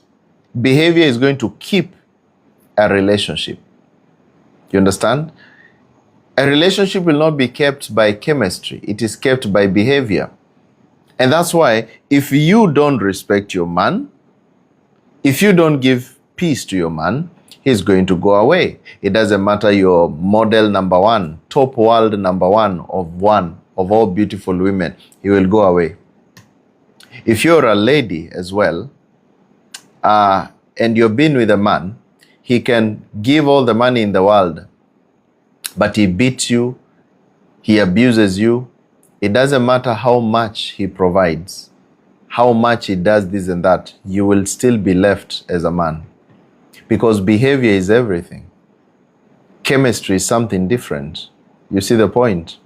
Chemistry creates attraction, but compatibility creates longevity. Longevity. If you want it to be long, focus on compatibility. Are we compatible? Do we share dreams? Do we share ideas? Are we moving on the same way? Do we have the same goals, the same ambitions, the same purpose? What are our future goals together? Because this is what creates that longevity, or it makes it go long in that whatever relationship. I will tell you, most people, they feel fireworks at the beginning, and the fireworks are really good. But after 3 months, what really happens? You start discovering that values don't match. You hit reality. Our values don't match. We're in a situation whereby in 3 months you start discovering, this one doesn't like working. She wants me, we sit down and watch movies all day, all night. In as much as we love each other, we've got no dreams, no idea, no purpose. Come on, we cannot eat movies. And when I go to work, she tells me, come back home and I have to go and work. Or maybe just you look at your life, you say, nah, I think we are not matching. It is just chemistry, but compatibility is off. A lady in Lagos dated a man who was romantic and expressive. Oh, my dear, you know I love you. You know I can give you this. Get this flower. I went all the way to pick it for you. But he refused what? Commitment. He refused responsibility. He refused growth. So this lady, she's got only flowers and some chemistry. But when she thinks about where are we heading with this guy? Where are we heading with this guy? It's nowhere. We're heading nowhere. Okay? We will not see the light of the day with this relationship. But then most people, they ignore and they just say, he's going to change. I know I'll go to the mountain and pray, he will change. Let me tell you. God says that he created each and every one of us fearfully and wonderfully made. We are unique. Every person is unique. Don't change anybody. Let every person reveal their true character. You can never change someone, even by loving them. Oh, I will love him until I change this thief. Policemen will be knocking at your door every day. Where is the thief? Where is that husband thief of yours? You cannot change anybody. It is only a person who can decide to change themselves. If they have decided not to change, there's nothing you can do. Nothing you can do about it. Just accept and move on. Pick whoever is aligned to you. A thief will align with a thief. A cheater will align with a cheater. This will align with that. A PhD will align with another PhD thinker, another. There are 8 billion people, for God's sake. For God's sake, there are 8 billion people. Why are you just focused on one thief? Oh, this thief of mine. I will go to the mountains, pray 40 days, 40 nights like Jesus. You will die of hunger. Focus. Amos 3:3. Can two walk together unless they agree? If you guys don't agree, there are many people out there. Plenty of fish in the sea. Enjoy your moment. Just tell them, you know what? From the look of things, we're not going anywhere. Ask yourself, do our values match? Or is it just our hormones which are matching? Is it just your hormones which are matching? When we look at each other, the only thing you think is, please close the door. Lock. It is our time.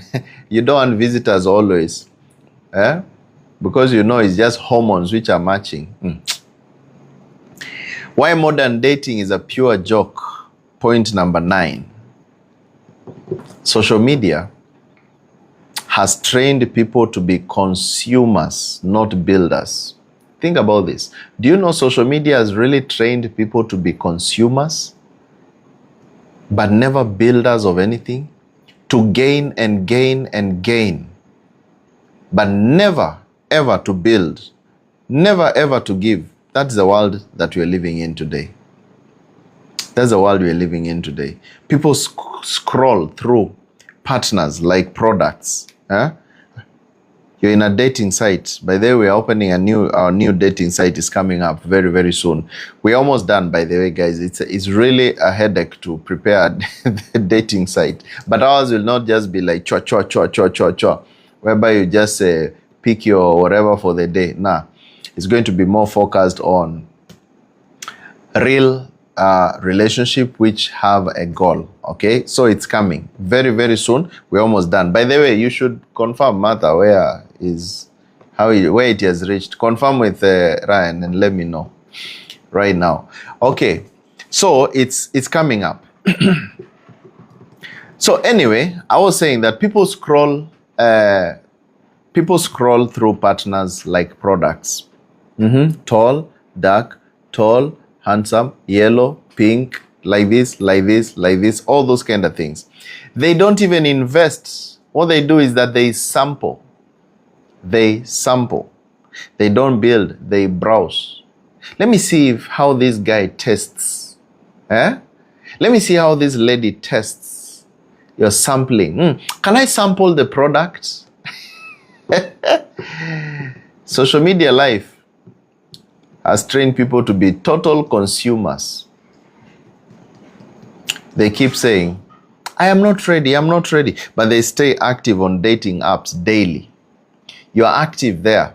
But then, every day people are chatting you in dating apps. But you're still there today, tomorrow, the day after, the day after, the day after. Who are you actually looking for? Because we need to be serious. Are you just swiping left and right, sampling this, sampling that, and you never get what you want? Because you're just used to being a consumer 24/7. This is the life that you're living in today. A man in diaspora chatted with 15 women online while he was still complaining, they are not serious women. And out of the 15 ones you're chatting with, you mean all those are not serious? You mean all those 15 women you're chatting with, there's no one which is serious? Then stop chatting with them. Stop chatting with them, right? if they are like that, then why are you wasting your time? Because the first day, second day, you already know, right? First day, second day, you should already know and know where you guys are heading. Otherwise, if you're not heading anywhere, you'll blow your time. The Bible even asks in the book of Proverbs 20 verse 6, a faithful man, who can find? Who can actually find a faithful man? This is the Bible saying very clearly in Proverbs 20 verse 6, a faithful man, who can find? Are you that one faithful man? That one faithful woman? Who is a value like gold? Huh? Like gold. When people look at you, they say, yes, this is the person. Another point, number 10, why modern dating is a total joke. You keep ignoring reality because fantasy feels better. You keep ignoring what? Reality, because fantasy feels better.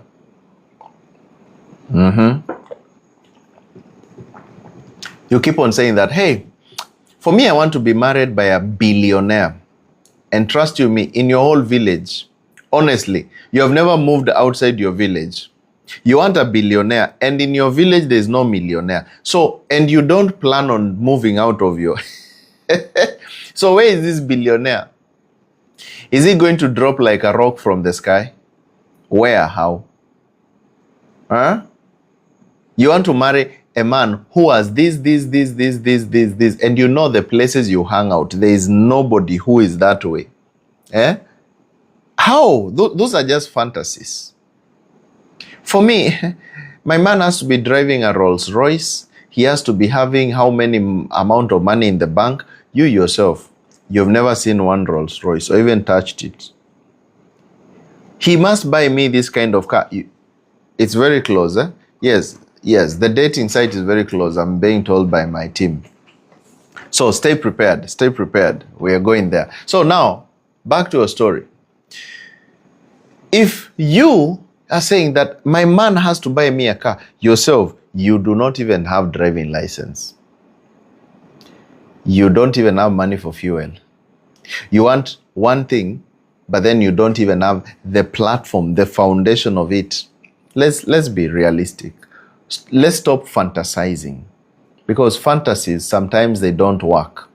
It's an illusion world, a world of social media where illusions are running things. People are running based on illusions. And most heartbreaks today, you know what they come from where? Most heartbreaks come from ignoring facts and worshiping imagination. You worship imagination. What you have in your mind, hey, this is what I want. This is what I want. I can never settle for less than that. Year 1. I can never settle for less than that. Year 2, year 3, year 4. Wrinkles are coming. I can never settle for less. I can never settle for less. Now, face is going down. By the time you realize, you're saying, I can never settle. Please God, just give me anything. We are here watching. We're just, still settling for less, For us, we are just watching. High expectations of nothing. Please. Stop worshiping illusions. Fantasies. Because you feel that fantasy is better than reality. Fantasy is better than reality. For me, I have to marry Cristiano Ronaldo. That's the only guy who is for my life. And you don't even know Spanish. Is it Portuguese or what? Go first, learn the language. How will you communicate in the house? How? Most heartbreaks today, like I've told you, they are because people are ignoring facts. They basically worship imagination. You fell for their potential. You didn't fall for their patterns. You didn't fall for their character. You didn't fall for them. You fell for what they can give, what they can give you. Huh? How many people justify someone's behavior? You know, his behavior is very bad, but then you justify that behavior out of the blues. No, I know he behaves like this. Sometimes when he's angry, it's like that. I know him. It is only me who can contain him. It is only me. Without me, I don't think any other woman can. They are just busy. I know them. Right now, they are not calling me because they are just busy. They are stressed. They will change. I know this person will change. I'm going to change him. I'm going to change her. You. If others have not changed him, if all those exes have not changed him, are you sure you're the one? Okay, what makes you think that you're the one who is going to change this rich cheater? He's rich, but he cheats. But then it is me who can build him. With me, trust you me, he's going to change. How? How? A woman in Nairobi waited for 3 years for a man to be ready. I'm waiting for him to be ready. When he's ready, he's going to choose me. I know he will marry me. He's just waiting. When he got ready, it was not for her. He married someone else. Some people can just be with you as they are waiting to find their perfect match. They stay with you, wasting your time until they find what they want. Let me tell you, for example, like men. Men know exactly what they want. From the look of things, they look at you and they say, this is the one that I'll marry. Truth be told, you're my wife. Men know exactly what they want. So when he takes you round and round and round and round, he knows that you are not the one. He knows that I have to blow your time a bit. Waste your energy a bit as I'm waiting for my perfect match. When God presented Eve to Adam, after Adam has been asleep for so long, immediately she came. He did not hesitate. He said, bone of my bones, flesh of my flesh. This one, she's woman because she's been taken out from a man. Men know directly what they want. When Adam was naming the animals, this is a cheetah, this is a buffalo, this is a giraffe. He knew directly this is what, this is a snake, this is... They don't beat around the bush. When your man has been beating around the bush, you're just wasting your time. So be wise. Be wise. Proverbs 4:7, wisdom is the principal thing. Wisdom is what? The principal thing, the main thing. The only thing which can save you from all the troubles. That is wisdom. All right? So write the person's actual behavior. Look at them in the mirror. And stop in falling in love with what you have made up in your mind. And this is the same reason why you find immediately after marriage, conflicts start happening. Why? Because now you fell in love with a man who you saw had potential. But you didn't fall in love with who he is. You fell in love with potential, his potential. Then once you get married, now you are in a busy act of trying to change him into this potential thing that you've had in your mind. You try to change him, you try to fight. Let me change him. Let me change him now. Come on, don't talk to that group of friends. Don't go to this kind of work. You can do this. Please talk to me in this way. I like to be loved this way. So the man starts keeping on asking, but why are you changing me? Why are you changing? What is the problem? Didn't you fall in love with who I was? You found these friends of mine. You fell in love when I was still with my friends. You fell in love with me when I was still doing these things that I'm doing. All of a sudden, what is the issue now? What is the issue now? No, I fell in love with your potential, not you. There was what I had created in my mind of how you should look like. Voila. I still have 10 more points to tell you because this one, we have to make sure we settle the dust today until everybody understands why modern dating is a piece of joke. And let me give you a bit of short break here, whereby I want to remind you that Sunday Night Live with Carol and I shall be moved to Wednesday. That is from 26th of November. That is next week. Tomorrow, this coming Sunday, we shall still have it on Sunday. But then from the other week, we shall start having that Q&A moments, question and answer, on Wednesdays. All right, 8 p.m. East African time, same time. So make sure that you put it in your calendars, put it in your reminders that we are moving it to Wednesdays because of the festive seasons and many other things that I have to handle and all that. So Wednesdays is when we shall be having these Q&As and all that, 8 p.m. East African time from the 26th of November. And also, if you want to speak to me, go to the link on my bio. Don't be afraid. Do not let your relationship go down the drain. We can always fix something, okay? And our dating app, by the way, is coming up. We have just finished talking to my team and they're telling me that we are just finalizing. You see, like when you're putting a salad on top of something, just salading something, and then at least for those who are single, you can be ready to mingle and don't stay in the app so much. Get someone and move out. Don't be like those who are just testing things, testing the waters. Keith, today I'm still testing. You get in and get out and move on, okay? All right, number 11. Another reason why modern dating is a pure joke. Number 11, many people want love. Almost, literally everybody wants love. But their trauma wants chaos. Modern people want love, but their trauma wants chaos. You know what? Come to think of it, most modern daters don't choose from logic. You know that? Most modern daters today, those who are dating today, those who are in relationships today, they never chose the person they are with based on logic. They chose from wounds, emotional wounds which have happened before. They chose from patterns that they are already used to. They chose from things which are not logical. If you ask somebody, how on earth did you decide? You are 25 good years, right?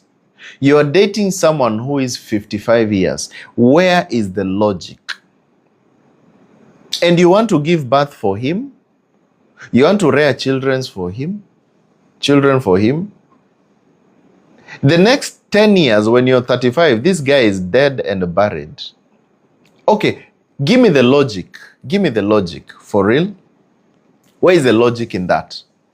Because people are not dating from logic. They are just dating from, I think it's confusion of some sort. How on earth? Oh, I have to give him a child so that he can love me more. He's 60 now. Yeah, he's 60, but he loves me. No, let's be logical, for real. Let's be logical. These are two generations which are way apart.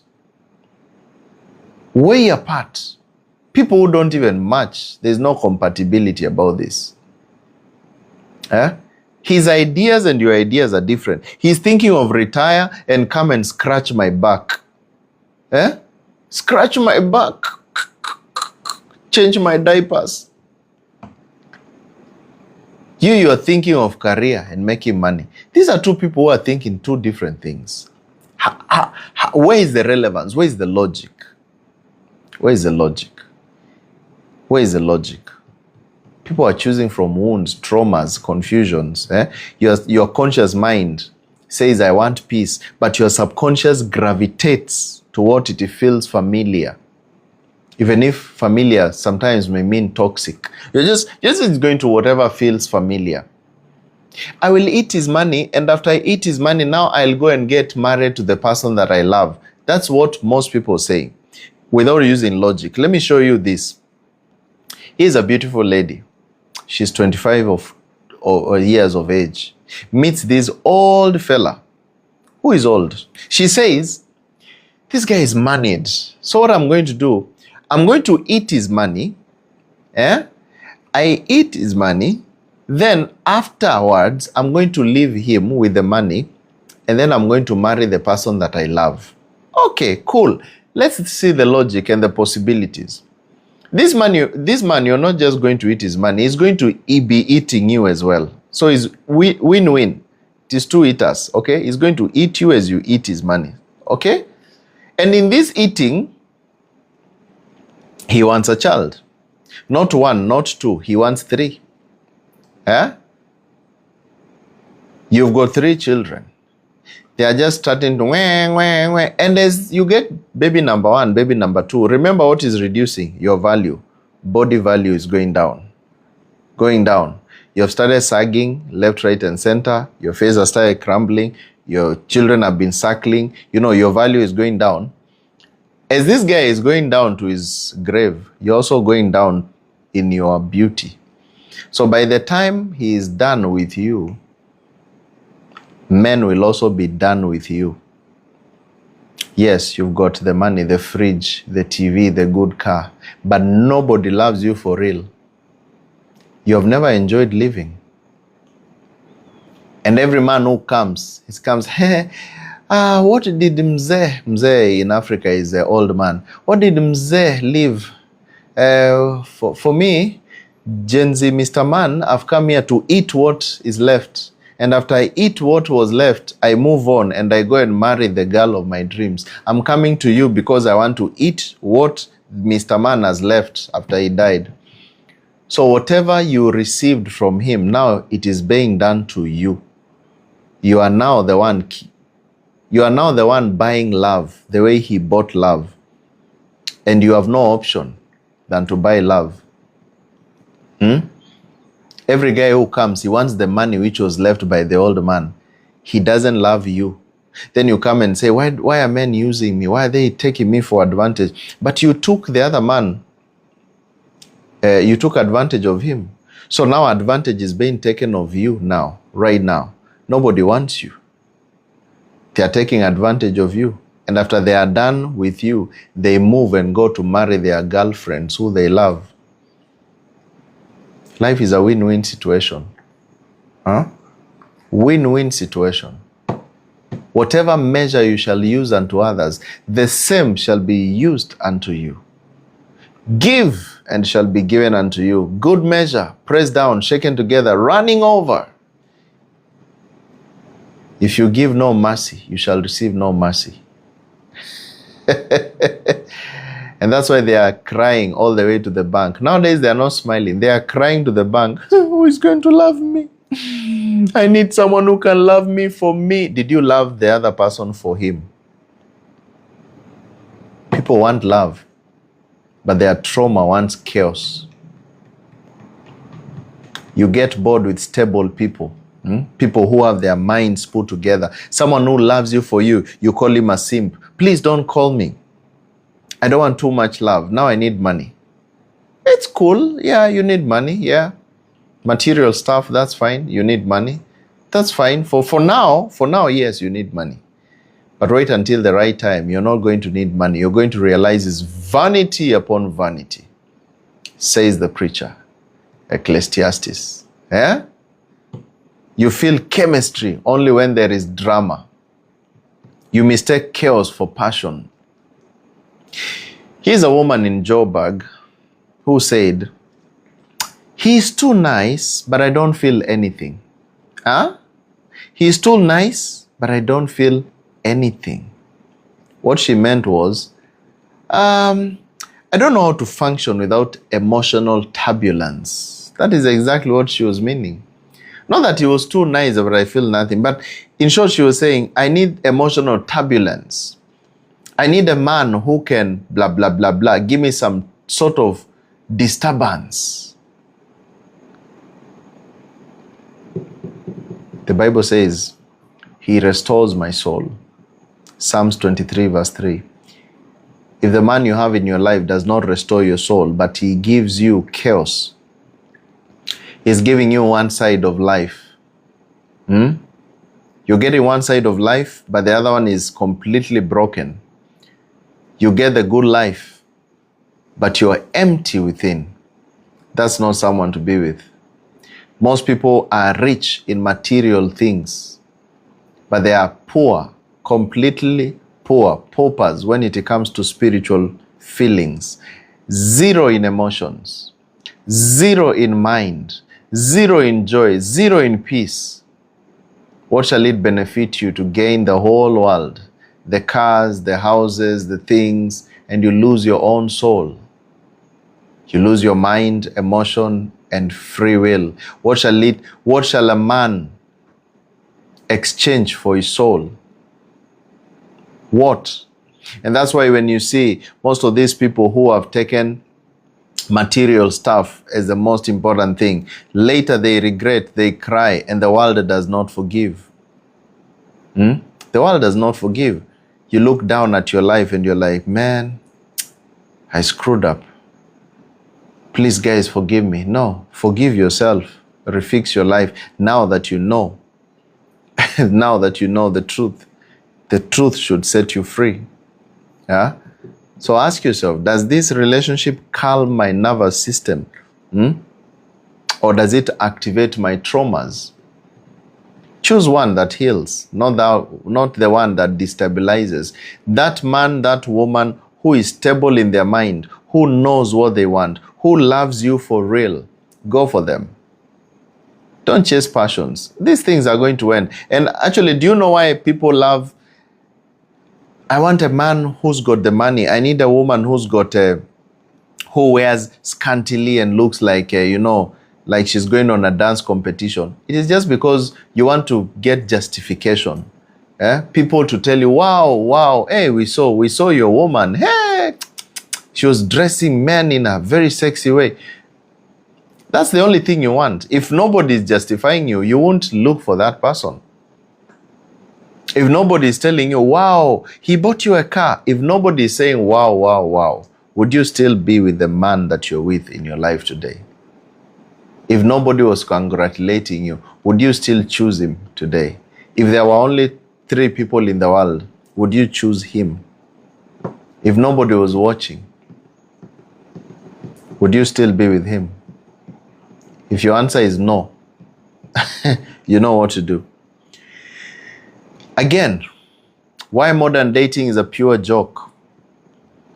Number 12, people want long-term love with short-term effort.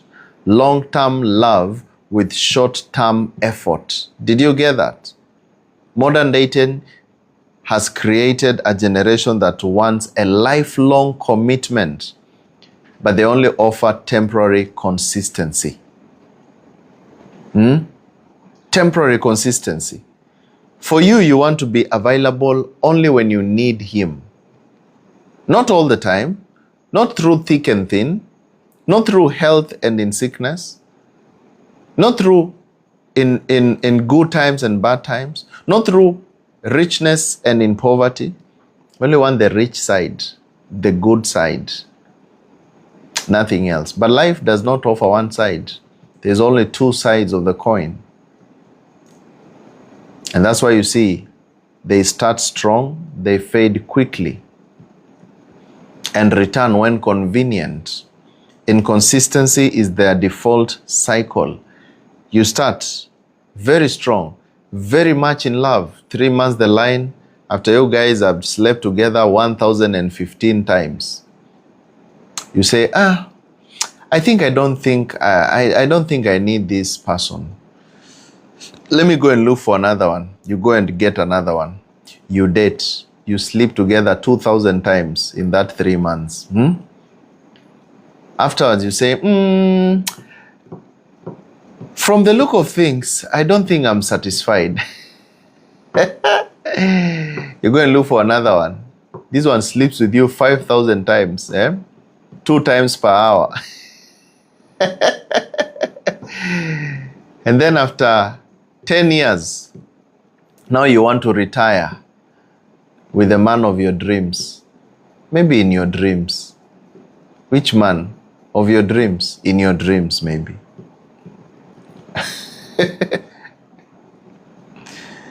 A man in Nairobi was amazing for 2 weeks.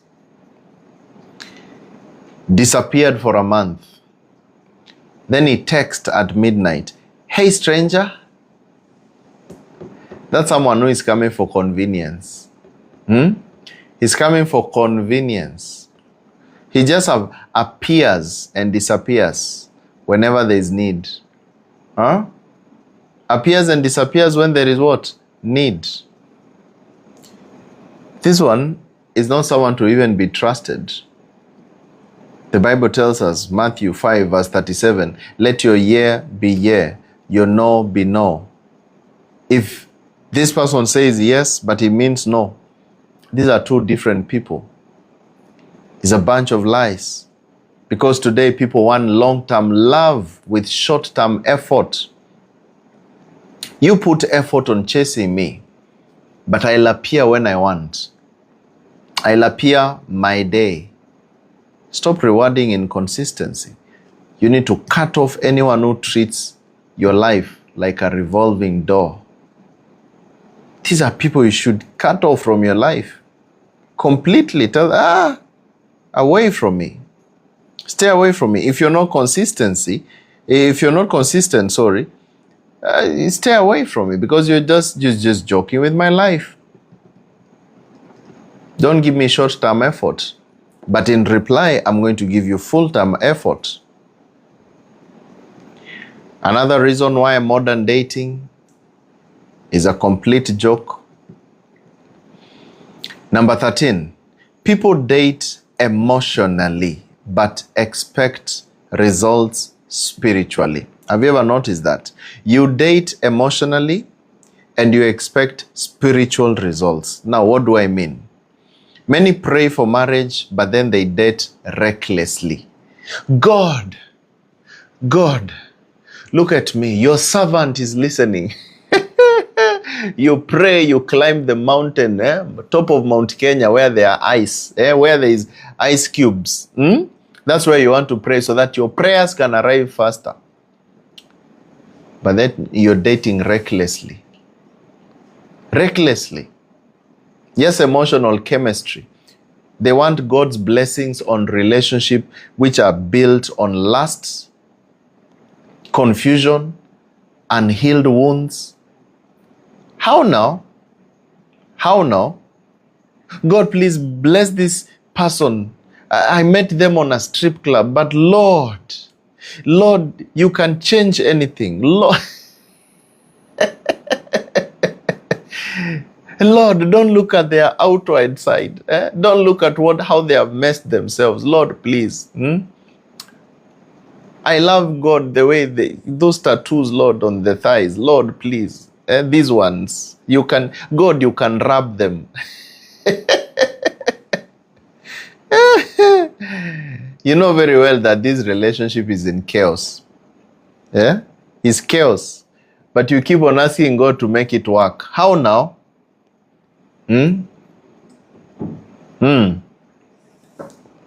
Sometimes you waste prayers.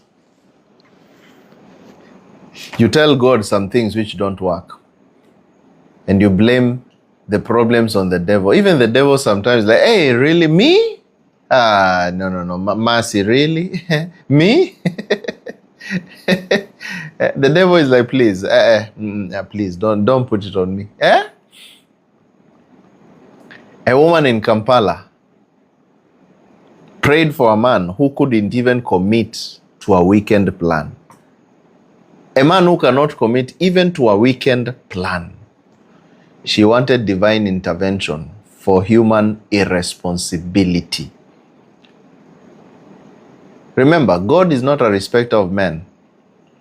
He makes it rain for the just and the unjust. God will just multiply whatever you guys have. If he's irresponsible, God will make it rain. So his irresponsibility shall be much. If he is responsible, God shall make it rain. And his responsibility shall be much. God is not a respecter of men. He doesn't interfere in the affairs of men. It is for you to make your own choice.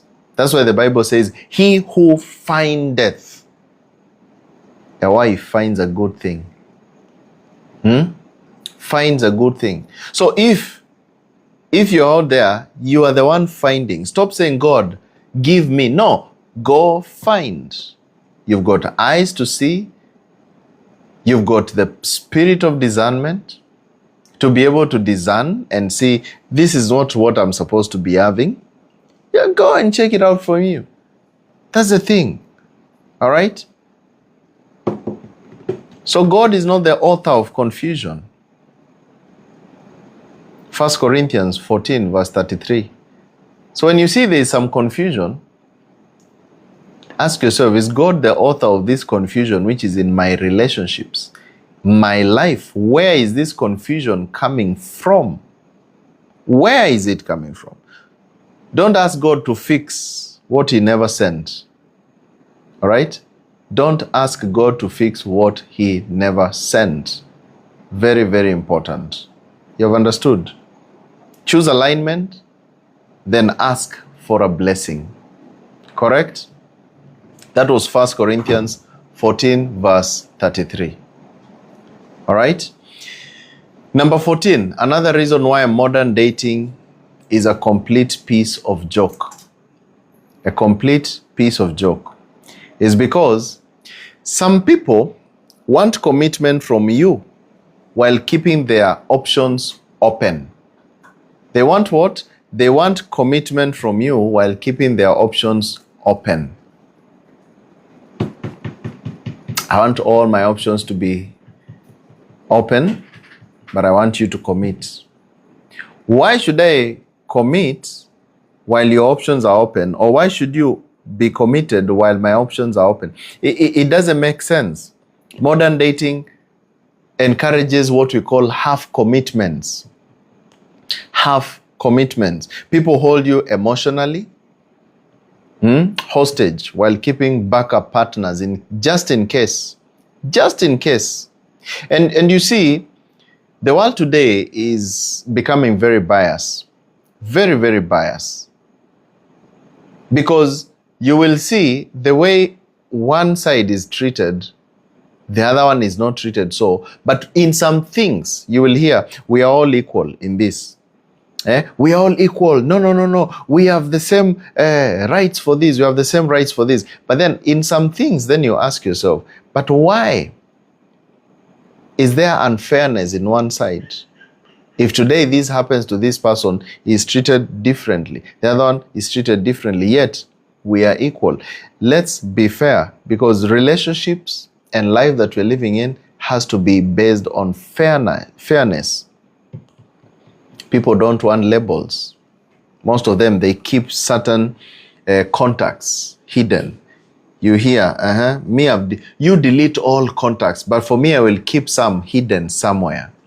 They say, let's see where this goes. But you have committed yourself. If you've committed yourself, then why are they saying something different? A man in the diaspora found out that the woman he was exclusive with was still texting her ex just to check on him. I'm just checking on my ex to see, well, if he's doing well. But for you, don't talk to your exes. Come on, for you, you should not talk to your ex. But for me, I'm just checking if he's doing fine. Is that not being biased? Is that not being biased? How will it work? For the same measure that you use shall also be used unto you. Same measure shall be used unto you. Whatever you plant is what you're going to harvest. It doesn't work like that. It's like today, modern culture, you hear that someone, let's assume a lady slaps you. And then you are supposed to, she's slapping you, but then you're supposed to be like this. Dare change and say, hey, why are you doing this? My friend, the whole media from the whole world is upon your neck saying, hey, you touched this one. I'm not saying somebody to touch anyone. But before you touch that man and do him harm, ask yourself, am I being fair on my side? Am I being fair on my side? Yes, I know I cannot be touched because the world now is femicentric. But now, am I being fair, doing something wrong to a person who cannot be able to do anything because every law is protecting me?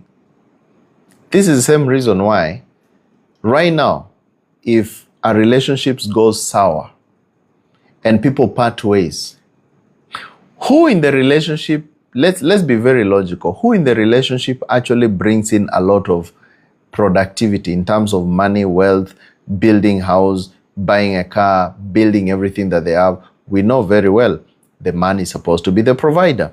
But if there is a divorce today, who actually goes with almost everything? The obvious. Then you see, with this biasness, we can never have legit relationships because men are afraid. And women, they're also afraid of not being chosen. He does not want to commit. And men are like, I don't want to commit because I fear what might happen. You see, everybody's afraid of the other because of, taking advantage of each other. The man is afraid she might betray me. The woman is afraid he might not choose me. And both are afraid of situations here. But when you're real, there'll be nothing to be afraid of. When you are yourself, when your character is concrete, there will be nothing to be afraid of. Think about a lady trying to tell a man that I need you to commit with me, yet she has been in like 3 or 4 marriages which did not work, and she went with half of the wealth. And now you're trying to tell a man to commit with you. He's going to look at the past history. Husband 1, husband 2, husband 3. Like these celebrity marriages you hear. Oh, this so-and-so was married to husband 1, went with half of the wealth. Husband 2 went with half of the wealth. Now you're there, husband 3 or 4, and he's telling you, oh, I love you so much. Ours will be different. The man is like, go lie to the birds. You want to pick whatever I have. No wonder men are doing prenups nowadays. Have you seen that? What is a prenup? We write, whatever you found me with, this is mine. In case you decide to go, by law, you will leave me with whatever you found me with. Relationship with zero trust, because everybody is about obtaining something from the other. And the Bible repeats back again, a faithful man, who can find? Who can find a faithful man? Proverbs 20, verses 6. So stop entertaining anyone who wants to be your loyalty while they keep their liberty. They want you to be loyal, but they want them to be free. Number 15. Another reason why modern dating has become pure comedy, pure joke, is because, number 15, you keep dating people who are not emotionally employed. You keep dating people who are not emotionally employed. They are not employed very well in this relationship of yours. They are not there. But then you're dating them. You see, some people are emotionally unemployed. They bring nothing to the table. They have nothing to offer in that relationship. And when I say they are unemployed in the relationship, I mean, what do you bring to the table? Employment is about working and bringing a wage or receiving some, bringing in something. So when somebody is emotionally unemployed, it means they have nothing to offer in that relationship. They bring nothing to the table. No effort, no consistency, no growth, no money, no emotion, no nothing, but they want full benefits. I need to receive everything that a partner can give a partner. But for me, I am the table. Those are jokers. When you hear somebody say that I'm the table, my friend, run. Run from that table, it may fall on you. That table might fall on you, and it will be a problem. Let that table go and date a chair. At least table and a chair, they will match. Run away, my friend. Run. Run. I'm the table. Okay. Please, just date a chair. Okay? You do the calling, you do the planning, you do emotional labor, You do the fixing alone. They don't want to do anything. A woman in Mombasa said that he is stressed. No, he was lazy. In as much as he can be stressed, stress does not have anything to do with your relationship. If he keeps on battling you, taking advantage of you, just because he is stressed, he's emotionally unemployed in the relationship. That's the reason why he doesn't. When you have a headache, do you call your boss and tell him, boss, I have an issue here and can I work at home because I have to be employed. I don't want to miss my salary. I want to receive my wage. And I cannot spend 3 days in this feeling. Boss, please, I want to quickly as possible go and get some painkillers and come back. Now, this is being employed into something. But for people who are emotionally unemployed, they will say, they will understand. They will understand. By their fruits, you shall know them. You will not know them by what they said, but by their fruits. What do they bring to the table? What is their wage? What is their wage? What is going to happen? Matthew 7:20, by their fruits, you shall know them. So replace emotional clarity with emotional standards. Number 16, modern dating is about options than intention. I've seen so many people focusing more on options. People are not choosing partners anymore. They are comparing them. You're not like my ex. My ex used to. You don't do like this guy. You see the one I saw on TV. You see what he does to his girlfriend. And it's about comparisons. People are comparing each other so much. It's not about choosing partners. You're choosing comparisons. And this is where the problem comes in. They treat people like apps. You upgrade, you uninstall, and you replace. Every day, you have this guy, I think I need to upgrade. Uninstall that one, install another one, upgrade. That's what people are doing nowadays. You find a better man, you uninstall the older one. And you say, hey. You can't imagine what I've just found on the App Store. Today I've seen another one in the mall. I'm uninstalling the older one. I need now to upgrade. That is how people are doing nowadays. It's upgrading things. Replace, delete. Delete that one. Get another one. Are you talking to someone who always says that I'm still figuring out? This person is trying to check if there's another update which is close by. They have never stopped chatting with this and that and this and that because they want to always do what? To upgrade. If time allows, I'm going to upgrade. Upgrade and delete the old one.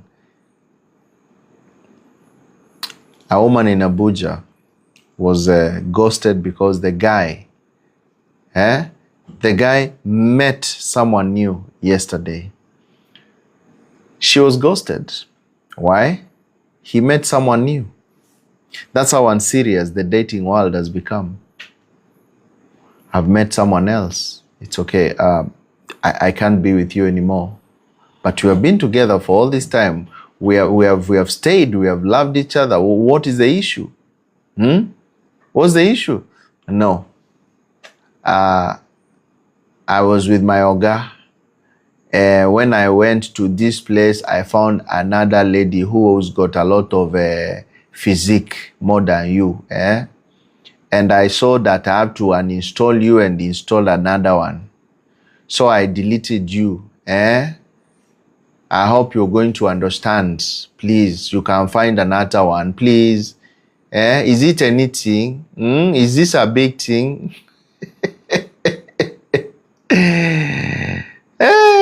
And Madame is left sweating. Why can you do this? Are you doing this to me now?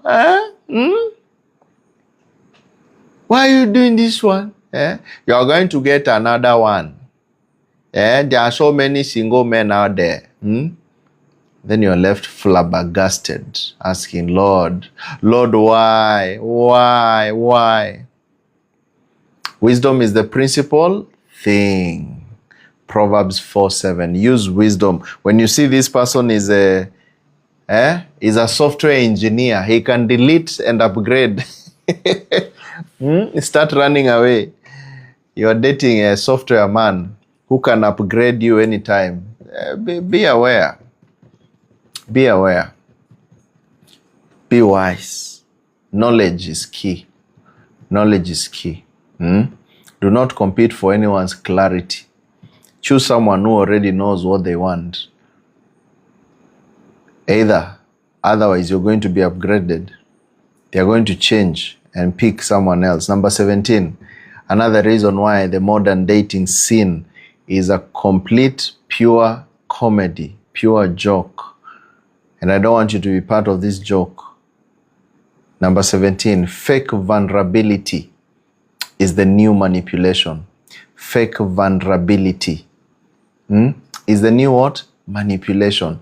People are just taking advantage of others using some fake vulnerability.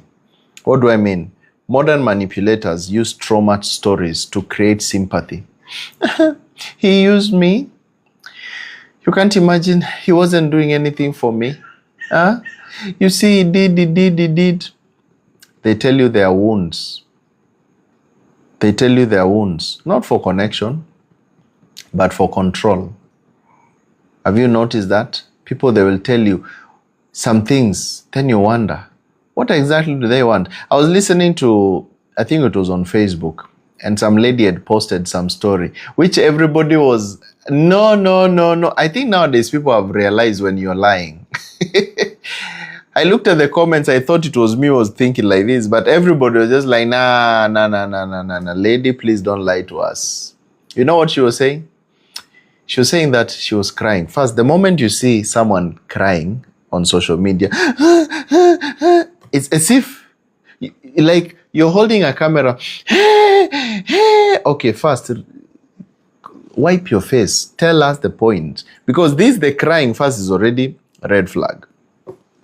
Then she was saying that, I was dating this man. We have a child together, and I went away with the child, and because we had parted, and I need to stay with the child because I saw him at some point. It's like he was, I think the child is a daughter or something. He was, there's a day I found him inappropriately touching that child. The child is 2 years. And the way she was crying, later on she said the point, which everybody said, you're just fake. She said that, and I think that's why he's been fighting the custody of the child. But for me, I want the child, even though he says that I'm this and this and this. So, meaning this woman, she's trying to use some heavy words, which she's got no proof, to pin a man who wants responsibility of their child by trying to say something which nobody can prove. I saw that video and I was like, we need to hear both sides of the story. Because never trust someone who is just crying, trying to say that how they want everybody to be on their side to get advantage. How many people out there have been jailed, having done nothing completely, just because someone needs advantage? Before you look at some people, ask yourself, there are people who are having fake vulnerability just to manipulate and take advantage.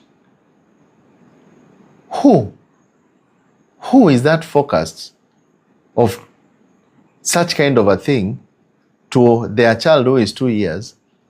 They have been together, but the moment that the relationship ended is when you have realized that he did this. Why did you mention when you saw it? Why did you go and report to the police when you saw it that time? Why you bring it later on when you guys parted ways a long time ago is when you have realized, there is a time that he did this. I'm not saying people cannot do that. They can do it. But the way you bring in the story, even someone who is not an expert will just look at your vibe and is like, emotional vulnerability experts. They trauma dump other people. They use emotional pain as an excuse of bad behavior. I want to get advantage, but then I'm going to use some crying here and there. They weaponize their sadness. It happens nowadays. You find somebody who just uses sadness to keep you stuck in a relationship, that it is you who will always be helping them. But they will say, well, if you really loved me, you could have done this to me. But that is just them manipulating you, taking advantage of you. Let's be wise. It doesn't only happen through women. It also happens through men. There are also men who use fake vulnerability to gain advantage, which is not supposed to be true. So let's be real. Let's be real. A man in Ghana kept on saying, I've been hurt before, and that's why I cannot trust, so that he can justify cheating. Even men, they use this fake vulnerability. He will say, I've been hurt before. That's why I have been keeping my options open. If you've been hurt before, then why are you with this other person? Go and heal first. Otherwise, don't use fake vulnerability to manipulate, to take advantage of someone else, to justify your cheating, right? Oh, I don't trust easily because some person did this to me. Yes, they did that to you, but why did you not heal first before you really got into this relationship? The Bible says in Matthew 10, verse 16, be wise as serpents and harmless as doves. Harmless as doves. Just be wise. Look at someone when they are justifying themselves using a certain way, advantage, story that they are talking about. Ask yourself, are they being real? If they're not real, then I'm not going to buy their story. Just be yourself. Watch behavior, not sob stories. Because people will sob and sob and sob and say how things have gone south for them. But they just want to take advantage of you. This is the joke that we have in modern day relationships, where people are not serious. They are just taking advantage of others. So don't be part of this to be fooled. Love for real and be loved for real, okay? Number 18. People want marriage benefits on a situational budget. People want marriage benefits on a situational budget. Understand this. Modern dating is filled with people who want loyalty. People who want loyalty. They want commitment. They want forgiveness and emotional investment without offering clarity. They want what? Loyalty, commitment, forgiveness, emotional investment, but they will give nothing in return. They don't want to give anything in return. I need this person to provide. Listen, I need a man to provide for me, to take care of me. A man is supposed to provide, to do. That is marriage benefits. To provide for who? A wife. But then you're not a wife. For me, I want to be a girlfriend. You know you don't own me. You're talking to me like that. Do you own me? But why am I providing for you? If for you is situationship, then why do you want to make for me to be a marriage while yours is situation? You see, this is double standards. They want you to act like a partner. You should act like a partner, but they refuse to define anything officially. Just give me money. If you don't give me money, what kind of a man are you? Or if he's a man, he's saying, what kind of a woman are you? You cannot sleep with me and you cannot allow me to do this. But then when you ask him for loyalty, are you my man then? Where are we heading? Where are we heading? Are you serious about this? Are you there to take advantage of me? and then you move on. You want marriage benefits on a situational budget. Does it work like that? They don't want to offer anything officially. A lady in London cooked, she cleaned, and slept over 3 days a week. But he said, you know what? We are not dating. I'm not just ready.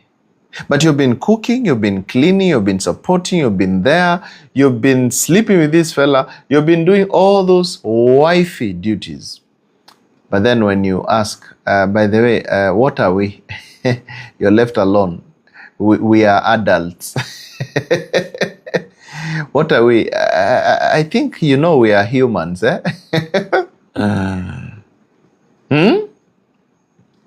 What are we? Do you think we are animals, eh? We are Africans, eh? 1 Corinthians 5 verse 21 says, prove all things. You've got to prove all things. Prove their love for you. Prove if whatever they are saying is true. Prove all these things. Let them not just tell you that, hey, you should give me all these benefits. But for me, I'll tell you. Prove all things. The Bible says prove all things. So, we are going to prove everything and only go with what is perfect. Will of God. 1 Thessalonians 5 verse 21. Prove all things. Stop giving wife or husband energy to people giving you, we shall see. Let's see how it goes. Let's see where it goes. Correct? Number 19. You keep ignoring your inner prophet. There's a prophet inside you who is prophesying, telling you the truth. Deep down, your spirit knows. You have what we call discernment. That inner prophet who is speaking to you and prophesying and showing you, you see this thing that you're getting into. This is where it is going. It is prophesying inside you, that prophet telling you, you see this? This is where the relationship is heading. And you're just there, go papa. Papa, go. You cannot listen to that prophet inside you. But modern day teaching, modern day dating, teaches you to silence intuition and to follow emotions. When that prophet, that intuition, that thing, that discernment inside you, which is telling you this relationship is heading to the bushes, you ignore it. But then what do you go for? Chemistry. The way I'm feeling. The way I'm feeling, I know this person is a cheater. I know they don't make a good man. They don't make a good wife. But hey, those thighs. Oh Lord, please. The Lord tells you, please don't look at the outward appearance. Look at the heart. Beyond the thighs, bro. Beyond that, you're going to face it rough. But for you listen to chemistry. Lord, please, I'll talk to you later. Now is not your turn. I got to enjoy myself. Let me enjoy myself. Life is short. Now that's the time you bring out proverbs like, life is short. We only live once. We enjoy to enjoy. I enjoy myself because you see, and you try to justify with so many quotes. Do you always say that, I feel something is off here, but I keep on ignoring it? A woman in Nairobi felt something was wrong with a man who was too perfect. This man was too perfect, but he kept on feeling, something is just wrong. The way he doesn't talk to me, he tells me, don't video call me at night. Don't call me until I call you. Don't text me too much. Don't check my phone. Don't do this, don't do this. And when I'm with him, no, he gets no phone calls. But when he is outside, he tells me I was busy on calls. Only to discover he had another relationship in another city. Sometimes the inner prophet is telling you, listen, I can see, I can feel, because we are spirits, we are interconnected. I can feel, I can tell you, here there is something. Here there is something. Listen to your inner prophet. And that's why the Bible says in the book of 1 John 4 verses 1, try the spirits, whether they are of God or where do they come from. Try the spirits, whether they are of God. Because many spirits have gone to the world and they are doing menace. Try. See, is this spirit, the one that this guy is carrying, are we in the same? Spirit is basically mind. Are we in the same mind? The mind of God, the Spirit of God. Are we clicking together? Try and see, are we together? Because there are many minds out there which don't even match. Your intuition is not paranoia. You need to trust it, because God put that intuition in you for a reason, to be able to see and to understand and to use it for your own advantage. If you cannot use your intuition, what we call discernment, then why do you have it? And the final point today on why modern dating is a joke and why you should not be a part and parcel of being fooled in this modern day dating. Number 20, modern dating is a joke because people don't know who they are. People are pretending to be something they are not. People don't even recognize who they are. They think they are this, but they are actually this. People don't know who they are. And you know what?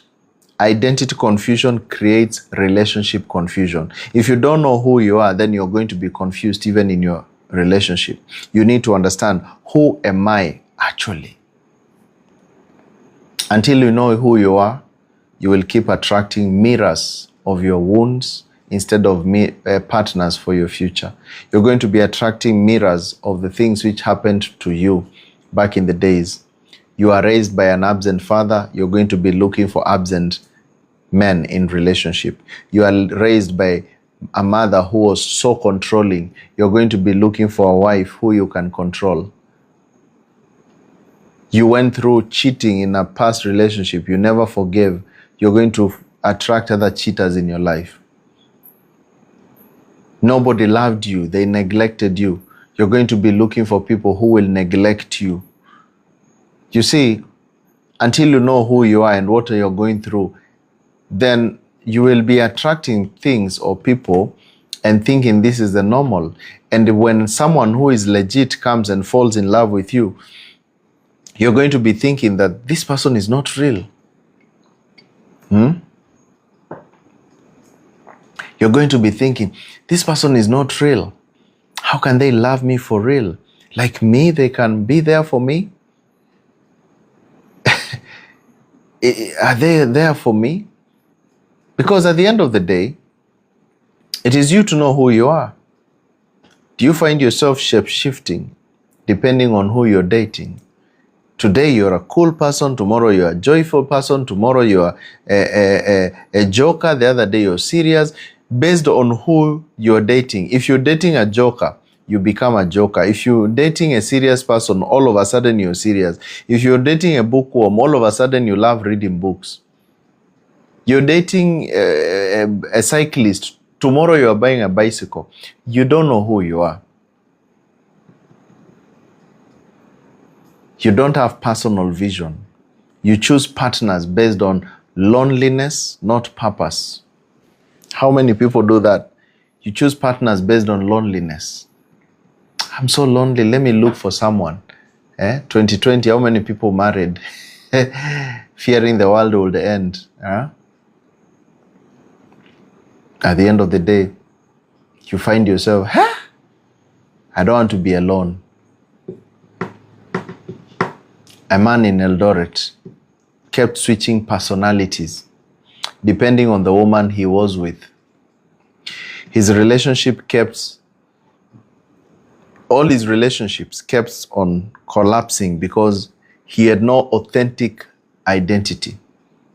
The women who came, they thought he's this, then they find that he is following them. A woman comes thinking that this man is focused with reading. He is a great No, it's just because he saw a woman reading, so he also started reading. He saw another one going climbing mountains. He also pretends he's climbing mountains. So he's got no authenticity. You have to be authentic. You have to be you. Because there can never be love without truth. Right? There can never be love without truth. So listen. What kind of job should you do? Jesus said that, and this is the work of God, to believe in him whom he has sent. And the one who was sent is the Spirit of God who dwells in you.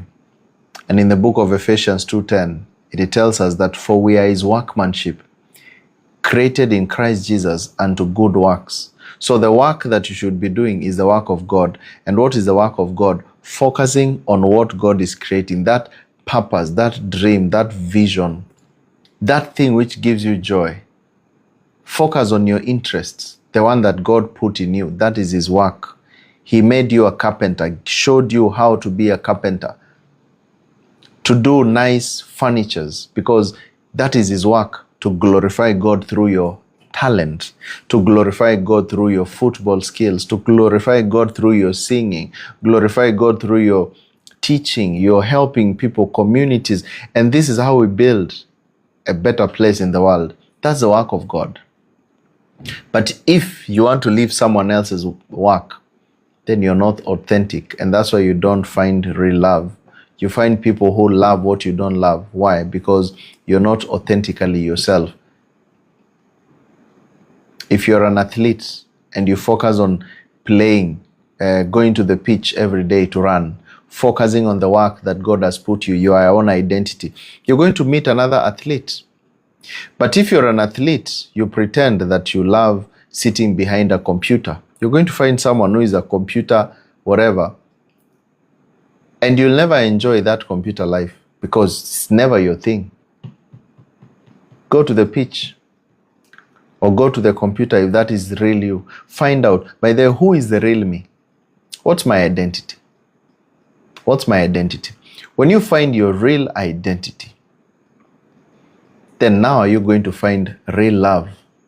Because where you are, that is exactly where you're going to find them. All right? So clarify who you are before asking someone else to choose you. Identity attracts alignment. And as I wind up, I'm going to give you the final activation for tonight. Your call to action. What should you do? And have you messed up for real? And what exactly is going on through your life?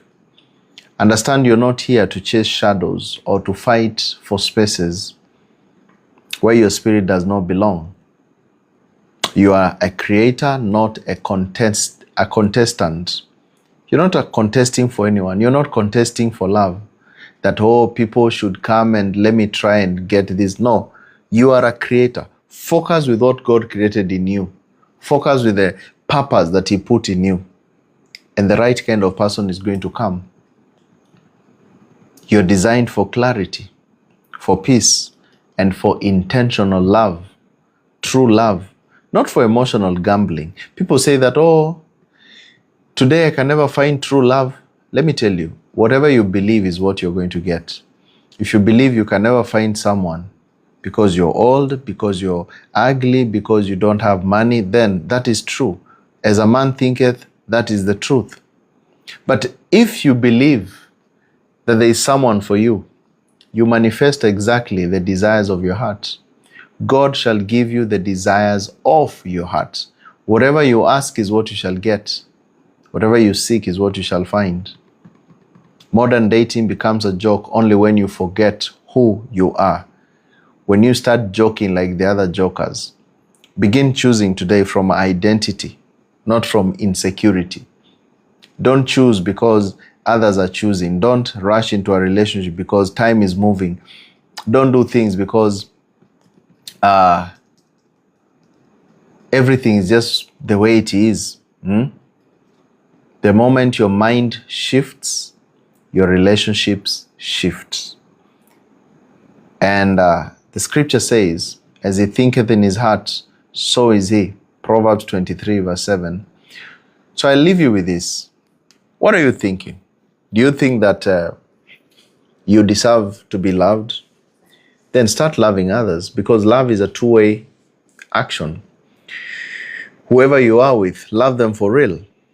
Don't abuse them. Don't take advantage of them, because whatever thing you shall give is exactly what you shall receive. God is not a respecter of men. There's no way that you're going to take advantage of someone else who is also made in the image of God, and you expect that you're going to pray and God shall spare you. It doesn't work like that. A hand that gives is the one that receives.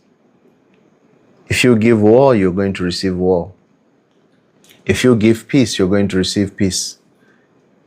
Whatever you sow is exactly what you're going to reap. So today, make a choice of loving others for real and not being part of the joke that is happening in the world today, because people are just taking advantage of others and they don't want to be taken advantage of. Are you a part of the good or the bad guys? So I hope this has been a blessing today. I hope you've been able to learn something. You've been able to be transformed, and today you're not the same. Always come back again each and every Tuesday. It's going to be Tuesday, Wednesday, and Thursday, 8 p.m. East African time, whereby we shall be speaking on relationships, a Q&A, your questions and answers, and then we shall be doing our business masterclass. So I'll see you on Thursday for a business masterclass, because for the Wednesday night live, we're going to start from the 26th of November. That is next week. So on Sunday, we shall be here still for the Sunday night live for one last time. And then after that, we shall move it to Wednesday. So remember that and keep it in mind. And if you really want to speak to me, maybe you have an issue, you can go directly and just book a session with me. You don't need even to say much. Just go and book a session right there on the link on my bio, keithmwoki.org. And from there, I will be able to help you in person, on video, on Zoom, maybe on Google Meet or WhatsApp, and we can discuss whatever thing is going on with you for an hour or even 30 minutes. And, well, you will be able to get better, all right? So be transformed and do not worry. Everything shall be okay. And remember to go to my YouTube. It's called Keith Mwoki. If you want to follow up on this live that we have just discussed, it shall be on my YouTube. You can subscribe right there to always get new updates of new videos which we release every day, to be able to help you. Go to the link on my bio. There is that YouTube channel, and I'm sure you'll be able to learn more. I think it's on the link on my bio, or maybe just go to YouTube and find Keith Mwoki. All right. Thank you so much. It's been a wonderful time, and I really appreciate. So as we always do, I want us to finish with a word of affirmations. Exactly who we are. So repeat after me. Say, I am blessed, I am loved, I'm a child of God, and everything revolves around me because I am the masterpiece of God's creation. I am the image of God, and when you see me, you see the Father, because I and my Father are one. I can do all things through Christ who strengthens me. I am born again. In Jesus' name, amen. Thank you so much, guys. I really appreciate you. It's been a wonderful time. Catch up together on Thursday. Good night, and say hi to your families. Bye-bye.